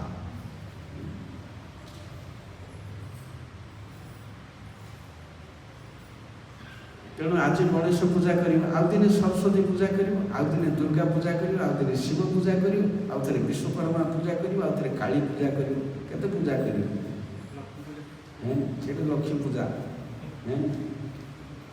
ଆଉ ଗୋଟେ କ'ଣ ଆସିବ? ମଙ୍ଗଳା ପୂଜା, ଖୁଦୁରିକୁଣି, ସନ୍ତୋଷୀମା, ସେ ତ ଲାଇଛି ଲାଗି ଆଉ କିଛି ହେବନି, ଖାଲି କଥା ବସିବ। ୟାକୁ କୁହାହେଉଛି ସର୍ବ ଅଧର୍ମାନ, ସବୁ ଛାଡ଼ି ମୋର ଶରଣ। ଯେଉଁଠି କୃଷ୍ଣଙ୍କର କଥା ନାହିଁ ସେଇଟା ସର୍ବନାଶ। ରକ୍ଷା କରିବାକୁ କିଏ ନାହିଁ, କିଏ ରକ୍ଷା କରିବ? ଶିବଙ୍କଠୁ ବର ପାଇଲା ସେ ରାବଣ, ବ୍ରହ୍ମାଠୁ ବର ପାଇଲା ହିରଣ୍ୟକଶ୍ୟପ, କାଠୁ କିଏ ବର ପାଇଲା? ଅଛି କିଏ ବଞ୍ଚିକି? ସବୁ ତାଙ୍କ ଆଗରେ ଆଗ ଭଗବାନ ମାରିଛନ୍ତି ସବୁ। ସେ ଶିବ ଦେଖୁଥିବେ ସିଏ ମରିବ, ସିଏ ଦେଖୁଥିବେ ସିଏ ମରିବ, ତା ଆଗରେ ଆଗ ଭଗବାନ ସବୁ ମାରିଛନ୍ତି ସମସ୍ତଙ୍କୁ। ନୃସିଂହଦେବଙ୍କର ଖାଲି କ୍ରୋଧକୁ ଶାନ୍ତ କରିବା ପାଇଁ ବ୍ରହ୍ମାଣ୍ଡ ସାରା ଲୋକ ଠିଆ ହେଇଛନ୍ତି, ତାକୁ କ୍ରୋଧକୁ ଶାନ୍ତ କରିପାରିଲେନି। ବ୍ରହ୍ମା କଲେ ସ୍ତବ କଲେ ନିଜର ପୁଅ, ଶିବ ସ୍ତବ କଲେ ବ୍ରହ୍ମାଣ୍ଡର ବଡ଼ ବୈଷ୍ଣବ, ଇନ୍ଦ୍ର କଲେ ଦେବରାଜ, ପ୍ରଜାପତି, ଏ ବ୍ରହ୍ମାଣ୍ଡର ଯେତେ ସବୁ ଅଛନ୍ତି ଜାତି, ପ୍ରଜାପତିମାନେ, ପିତୃପୁରୁଷମାନେ, ନାଗମାନେ, ସିନ୍ଧୁମାନେ, ଗନ୍ଧର୍ବ, କିନ୍ନର, ଚାରଣ, ପ୍ରଜାପତି, ମନୁଗଣ, ବିଷ୍ଣୁ ପାର୍ଷଦଗଣ, କିଏ ଜଣେ ମଧ୍ୟ ତାଙ୍କର ମୁଖ ଭଙ୍ଗିକି ବଦଳି ପାରିଲେନି, ତାଙ୍କର କ୍ରୋଧକୁ ଶାନ୍ତ କରିପାରିଲେନି। ଆଉ ତାଙ୍କୁ ସନ୍ତୁଷ୍ଟ କରିବାକୁ କ'ଣ? ଆନୁଗତ୍ୟ ସ୍ୱୀକାର କରିବ। 5 ବର୍ଷର ପିଲା ଗଲା କଲା, କାହିଁକି? ଭକ୍ତି ଅଛି, ତାଙ୍କ ପାଖରେ ବି ଭକ୍ତି ଅଛି, କିନ୍ତୁ ଆଉ ଭକ୍ତି ତୁଳନାରେ ତାଙ୍କ ଭକ୍ତି କିଛି ନାହିଁ। ତେଣୁ ପ୍ରହ୍ଲାଦ କ'ଣ ଯାଇକିରି କହିଲେ, ପ୍ରଭୁଜୀ ବ୍ରହ୍ମାଣ୍ଡରେ ଏତେ ବଡ଼ ବଡ଼ ସବୁ ହାୟର ପର୍ସନାଲିଟି, ଏମାନଙ୍କର ସ୍ତବରେ ଆପଣ ସନ୍ତୁଷ୍ଟ ହେଲେ ନାହିଁ, ମୁଁ 5 ବର୍ଷର ପିଲା ଅସୁର କୂଳ ଜାତ ତାମସିକ ଯୋନି ସମ୍ଭୂତ ମୁଁ କ'ଣ କହିକିରି ଆପଣଙ୍କୁ ସନ୍ତୁଷ୍ଟ କରିବି? କାହିଁକି ସନ୍ତୁଷ୍ଟ ହେଲେ ନାହିଁ? ଏଥିରୁ ଜଣାପଡ଼ୁଛି ଯେ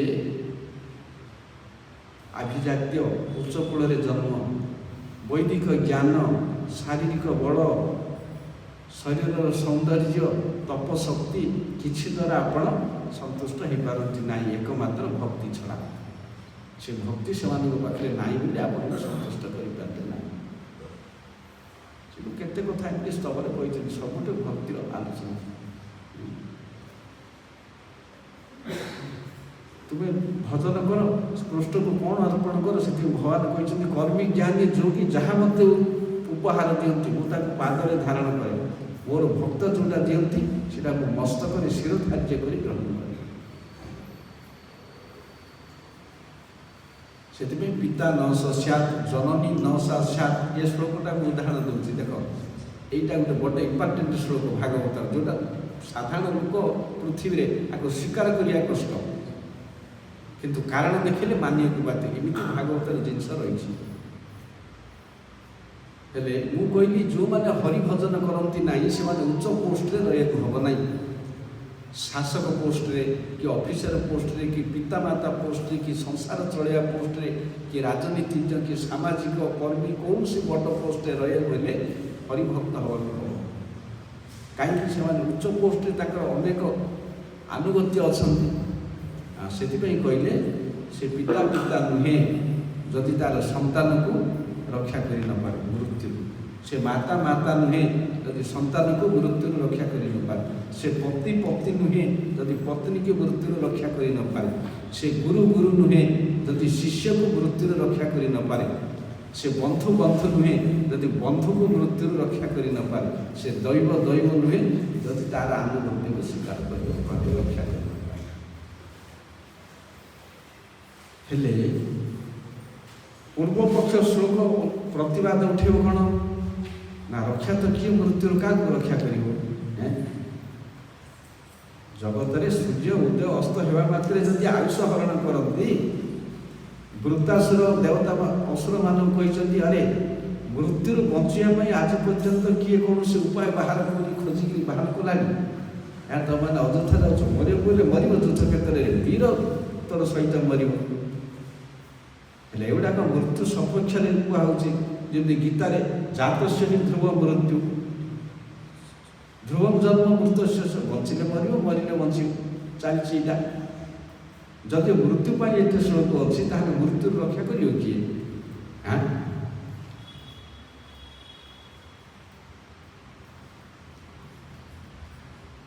ମୃତ୍ୟୁରୁ ବହି ପ୍ରାଣୀ ନା ଦେହେନ ସହଜାୟତେ, ବସୁଦେବ କହୁଛନ୍ତି କଂସକୁ ଯେ ପ୍ରାଣୀର ଦେହ ସହିତ ମୃତ୍ୟୁ ଜାତ ହେଇଛି, ଆଜି ବା ଶତେକ ବର୍ଷ ହଇବେ ମରଣ। ଆଦ୍ୟବାଦ ଶତାନ୍ତେ ବହି ପ୍ରାଣୀ ନା ମୃତ୍ୟୁରୁ ବହି ପ୍ରାଣୀ ନା ଥିବ, ଆଜିକା ଶତେକ ବର୍ଷ ହଉ, ଲକ୍ଷ ବର୍ଷ ପରେ ମରିବ। ଯଦି ମୃତ୍ୟୁ ସପକ୍ଷରେ ଏତିକି ଶ୍ଲୋକ ଅଛି, ଇଆଡ଼େ କହିବ ଆପଣ କହୁଛନ୍ତି ପିତା ଯଦି ସନ୍ତାନକୁ ରକ୍ଷା ନ କରେ, ପତି ଯଦି ପତ୍ନୀକି ରକ୍ଷା ନ କରେ, ଏ ଜିନିଷ କେମିତି ଘଟିବ? କେମିତି ଘଟିବ? ଏଇଟା ହରିଭଜନ ଦ୍ୱାରା ହେବ। ଏ ନିୟମ ଯାକ କର୍ମୀ ପାଇଁ ସବୁ କୁହାଯାଇଛି। କେମିତି ରକ୍ଷା କରିବାକୁ ହେବ? ତେଣୁ ପିତା ଯଦି ତାର ସନ୍ତାନକୁ ରକ୍ଷା କରି ନପାରେ, ସନ୍ତାନ ଜନ୍ମ କରିବାକୁ ହେବ ନାହିଁ। ମାତା ଯଦି ସନ୍ତାନକୁ ରକ୍ଷା କରି ନପାରେ, ଗର୍ଭ ଧାରଣ କରିବାକୁ ହେବ ନାହିଁ। ପତି ଯଦି ପତ୍ନୀକୁ ରକ୍ଷା କରି ନପାରେ, ତାର ପାଣି ଗ୍ରହଣ କରିବାକୁ ହେବ ନାହିଁ। ଗୁରୁ ଯଦି ଶିଷ୍ୟକୁ ଉଦ୍ଧାର କରି ନପାରେ, ତାଠୁ ମନ୍ତ୍ର ଦେବାକୁ ହେବନି। ବନ୍ଧୁ ଯଦି ବନ୍ଧୁକୁ ରକ୍ଷା କରି ନପାରେ, ତା ସହିତ ବନ୍ଧୁ କରିବାକୁ ହେବନି। ଦୈବ ଯଦି ତାର ଅନୁଗତଙ୍କ ଠାରୁ ରକ୍ଷା ନ କରିପାରେ, ତାହେଲେ ତାର ପୂଜା ଖାଇବାକୁ ହେବନି। ଗଣେଶ ରକ୍ଷା କରିପାରିବେ? ଦେଲେ ହେବ କରିବେ ପୁରା। ଇଏ ଯଦି ସିଏ ଯଦି ସଂସାରେ আমারে তারিতে অবনি ভিতরে কাহার সম্পত্তি নাই, জনে কি নাই।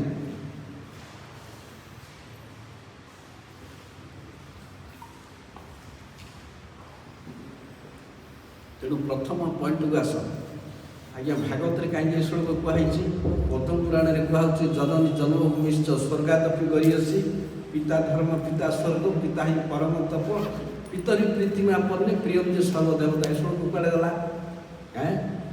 ତାର ଉତ୍ତର ହେଉଛି ଏ ଶ୍ଲୋକ ଲେଖି ଲେଖି ଲେଖକ ମୁଣ୍ଡରେ ହାତ ଦେଇ ବହିଥିଲା। କାହିଁକି ଏଗୁଡ଼ାକ ମୁଁ ଲେଖିଲି ବୋଲି ବୁଝିଲ? ବେଦ ଲେଖିଲା, ଉପନିଷଦ ଲେଖିଲା, ପୁରାଣ ଲେଖିଲା, ଇତିହାସ ଲେଖିଲା, ତଥାପି ତା ମୁଣ୍ଡ ବଥା ଦୂର କଲା ନାହିଁ। କାହିଁକି? ତା ଭିତରେ ମୁଖ୍ୟ ଜିନିଷ ନାହିଁ। ଯଜ୍ଞ କଲେ ଅମୁକ ହବ, ବାପାର ସେବା କଲେ ଅମୁକ ହବ, ଏଗୁଡ଼ାକ ସବୁ ଲେଖି ଲେଖି ପୂର୍ବ ଶାସ୍ତ୍ର ଗଲା, ତାର ମୁଣ୍ଡ ବଥା ହେଲା। ଦେଖିଲା ଯେ ଏଗୁଡ଼ା ଲେଖିଲି କିଛି ଲାଭ ନାହିଁ, ମୋର ହୃଦୟ ସନ୍ତୁଷ୍ଟ ହେଉନି ଲେଖିବା ବାଲା, ଆଉ ପଢ଼ିବା ବାଲାର କ'ଣ ହବ? ଚିନ୍ତା କର। ତେଣୁ ନାରଦ ମୁନି ତାଙ୍କୁ ଗୁରୁ ଆସି କହିଲେ ତମେ କାହିଁକି ସନ୍ତୁଷ୍ଟ ହେଉନ? ଯାହା ଶାସ୍ତ୍ର ଲେଖିଛ ଏଗୁଡ଼ାକ ସବୁ କାକତୀର୍ଥ। କାକତୀର୍ଥ କାଉ କେଉଁଠି ବୁଲେ? ଖତଗଦା, ଅଇଁଠା ଜାଗା, ମଢ଼, ଏଇଠି କାଉ ବୁଲେ, କିନ୍ତୁ ଏଇଠି ହଂସ ବୁଲେ ନା। ତୁମେ ଯେଉଁ ଜିନିଷ ଥୋକେ ବହି ଲେଖିଛ ତାକୁ ପଢ଼ିଲେ ଲୋକ ସେ କଥା ମାନିବେ, ଆଉ ସାଧୁ କହିଲେ ମାନିବେ ନାହିଁ। କି ମାନୁଛି ହରିଭଜନ କରିବେ ନା, ମୋ ବାପା ବଡ଼, ମୋ ଭଇତା ବଡ଼, ମୋ ପିଲା ବଡ଼, ସତ ବଡ଼, ଆଉ ଭଗବାନ କିଏ? ଏଗୁଡ଼ା କିଏ ନାହିଁ। କାହିଁକି? ଗୋଟେ ଖରାପ ଜିନିଷଟେ ପଶିଗଲେ ତାକୁ ବାହାର କରିବା ପାଇଁ ଭାରି କଷ୍ଟ। ଯେମିତି ରୋଗଟା କ୍ରନିକ୍ ହେଇଗଲା, ତାକୁ ଚିକିତ୍ସା କରିବା ବଡ଼ କଷ୍ଟ। ଜନ୍ମ ଜନ୍ମ ଧରି ଯଦି ଏଇଟା ହୃଦୟ ଭିତରେ ଅଛି ଏ ଅଭଦ୍ରାମୀ, ତାହେଲେ ତାକୁ ବାହାର କରିବା ପାଇଁ ପ୍ରଚୁର ହରିକଥା ଆଉ ଉନ୍ନତ ସାଧୁ ଦରକାର, ନହେଲେ ସେ ବାଟକୁ ଆସିପାରିବ। ସେଥିପାଇଁ ସେଠି ପିତା ମାତାର କଥା କହିଲେ ମଧ୍ୟ ଏଇଠି କାହିଁକି କୁହାହେଉଛି ଶୁଣ। ସେ ମାତା ମାତା ନୁହେଁ ଯଦି ସନ୍ତାନକୁ ରକ୍ଷା କରି ନପାରେ ମୃତ୍ୟୁରୁ, ସେ ଗୁରୁ ଗୁରୁ ନୁହେଁ ଯଦି ଶିଷ୍ୟକୁ ରକ୍ଷା ନ କରିପାରେ, ତାହେଲେ ଗୁରୁ ଶିଷ୍ୟରୁ ମନ୍ତ୍ର ନେବାକୁ ହେବ ନାହିଁ। ଏ ଶିଷ୍ୟ ଗୁରୁଠୁ। ପତ୍ନୀକି ଯଦି ରକ୍ଷା କରି ନପାରେ, ପତ୍ନୀ ସେପରି ପାପୀ ପତିର ପାଣି ଗ୍ରହଣ କରିବାକୁ ହେବନି ନା। ଏଇଟା କେବେ ସମ୍ଭବ ଜିନିଷ କି? ଏଇ ଜିନିଷ କାହିଁକି ଭାଗବତରେ ଲେଖା ହେଇଛି? ଯେତେ ଶାସ୍ତ୍ରର ଅଭାବ ଭାଗବତରେ ପୂର୍ଣ୍ଣ ହେଇଛି, ଯେତେ ଅପରିପୂର୍ଣ୍ଣତା ଭାଗବତରେ ପୂର୍ଣ୍ଣତା ହେଇଛି, ଯେତେ ସନ୍ଦେହର ସମାଧାନ ଭାଗବତରେ ହେଇଛି। ତେଣୁ ଭାଗବତ ହେଉଛି ପରିପୂର୍ଣ୍ଣ ଗ୍ରନ୍ଥ। ଆଇରେ କିଛି ଜିନିଷ ଅଭାବ ନାହିଁ। ଭାଗବତ ବିରୁଦ୍ଧରେ କିଛି ଯୁକ୍ତି ଚଳିବ ନାହିଁ। ଯେଉଁଠି ବିରୁଦ୍ଧ କଲା ସେଟା ଭାଗବତ ଆଗ ବିଜୟ। ଯେହେତୁ ଭାଗବତ ଏମଏ କ୍ଲାସର ପାଠ। ପିତା ନ ଶୋଷ୍ୟା କେମିତି ହେବ? ତାର ଉଦାହରଣ ହେଉଛନ୍ତି ପ୍ରହ୍ଲାଦ। ପିତା ପିତା ନୁହେଁ ଯଦି ହରିଭଜନରେ ବାଧା ଦିଏ।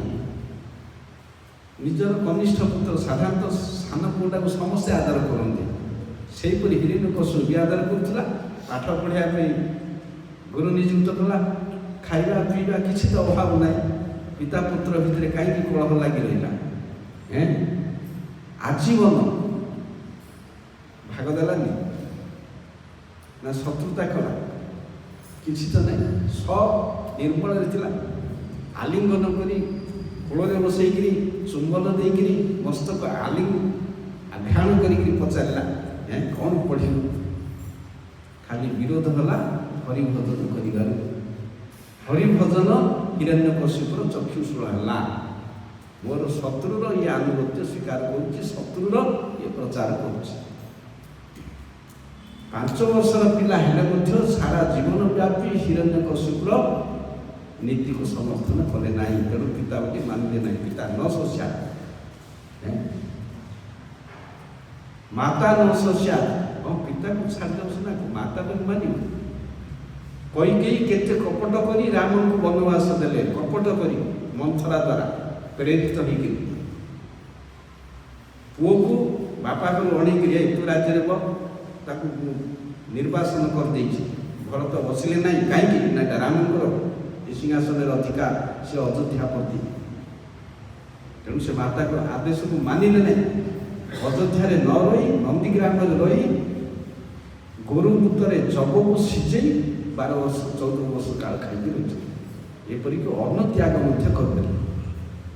ଆସନ ତ୍ୟାଗ, ଅନ୍ନ ତ୍ୟାଗ, ଭୋଗ ତ୍ୟାଗ ସବୁ ତ୍ୟାଗ କରିକି ଭରତ ରହିଛନ୍ତି। ଏଭଳିଆ ଚରିତ୍ର ରାମଲୀଳାରେ ମିଳିବନି। ତୁଳସୀଦାସ ଭରତ ଚରିତ୍ର ଗାନରେ ବାଲ୍ମୀକି ଟପି ଯାଇଛନ୍ତି। ଭରତଙ୍କର ଏତେ ମହନୀୟ ବ୍ୟକ୍ତିତ୍ୱ। କାହିଁକି ଏଇଟା ରାମଙ୍କ ଏଇ ଜିନିଷକୁ ଅଧିକାର କରିବି, ଏଇଟା ମୋର ଅନିତ୍ୟ।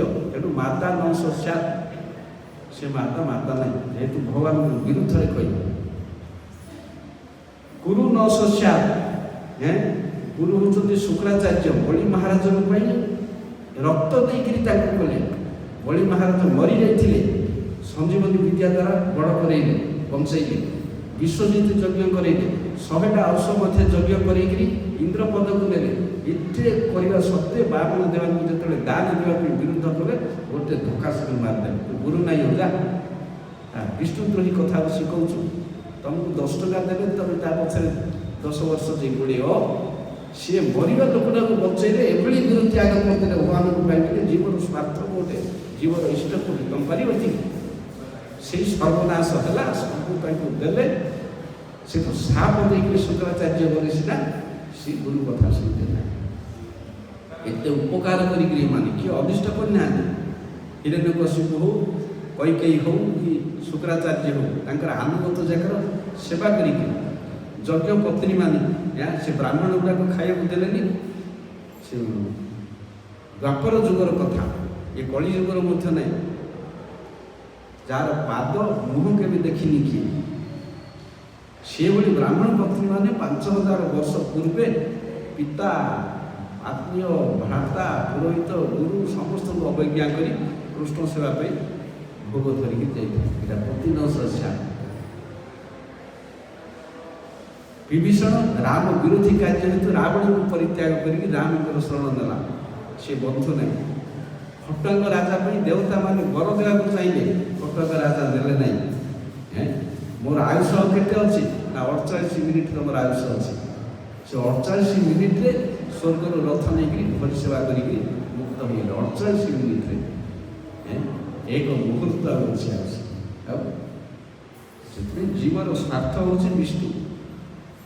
ଏ ଜିନିଷକୁ ଛାଡ଼ିକିରି ଆଉ ଯାହା କରିବ ସର୍ବନାଶ।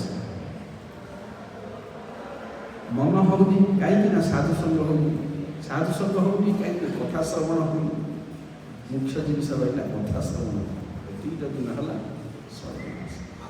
ସେଥିପାଇଁ ସର୍ବଧର୍ମାନ ପରିତ୍ୟଜ୍ୟ ମାମ୍ ଏକଂ ଶରଣଂ ବ୍ରଜ, ହେଲେ ତମର ମଙ୍ଗଳ ହେବ।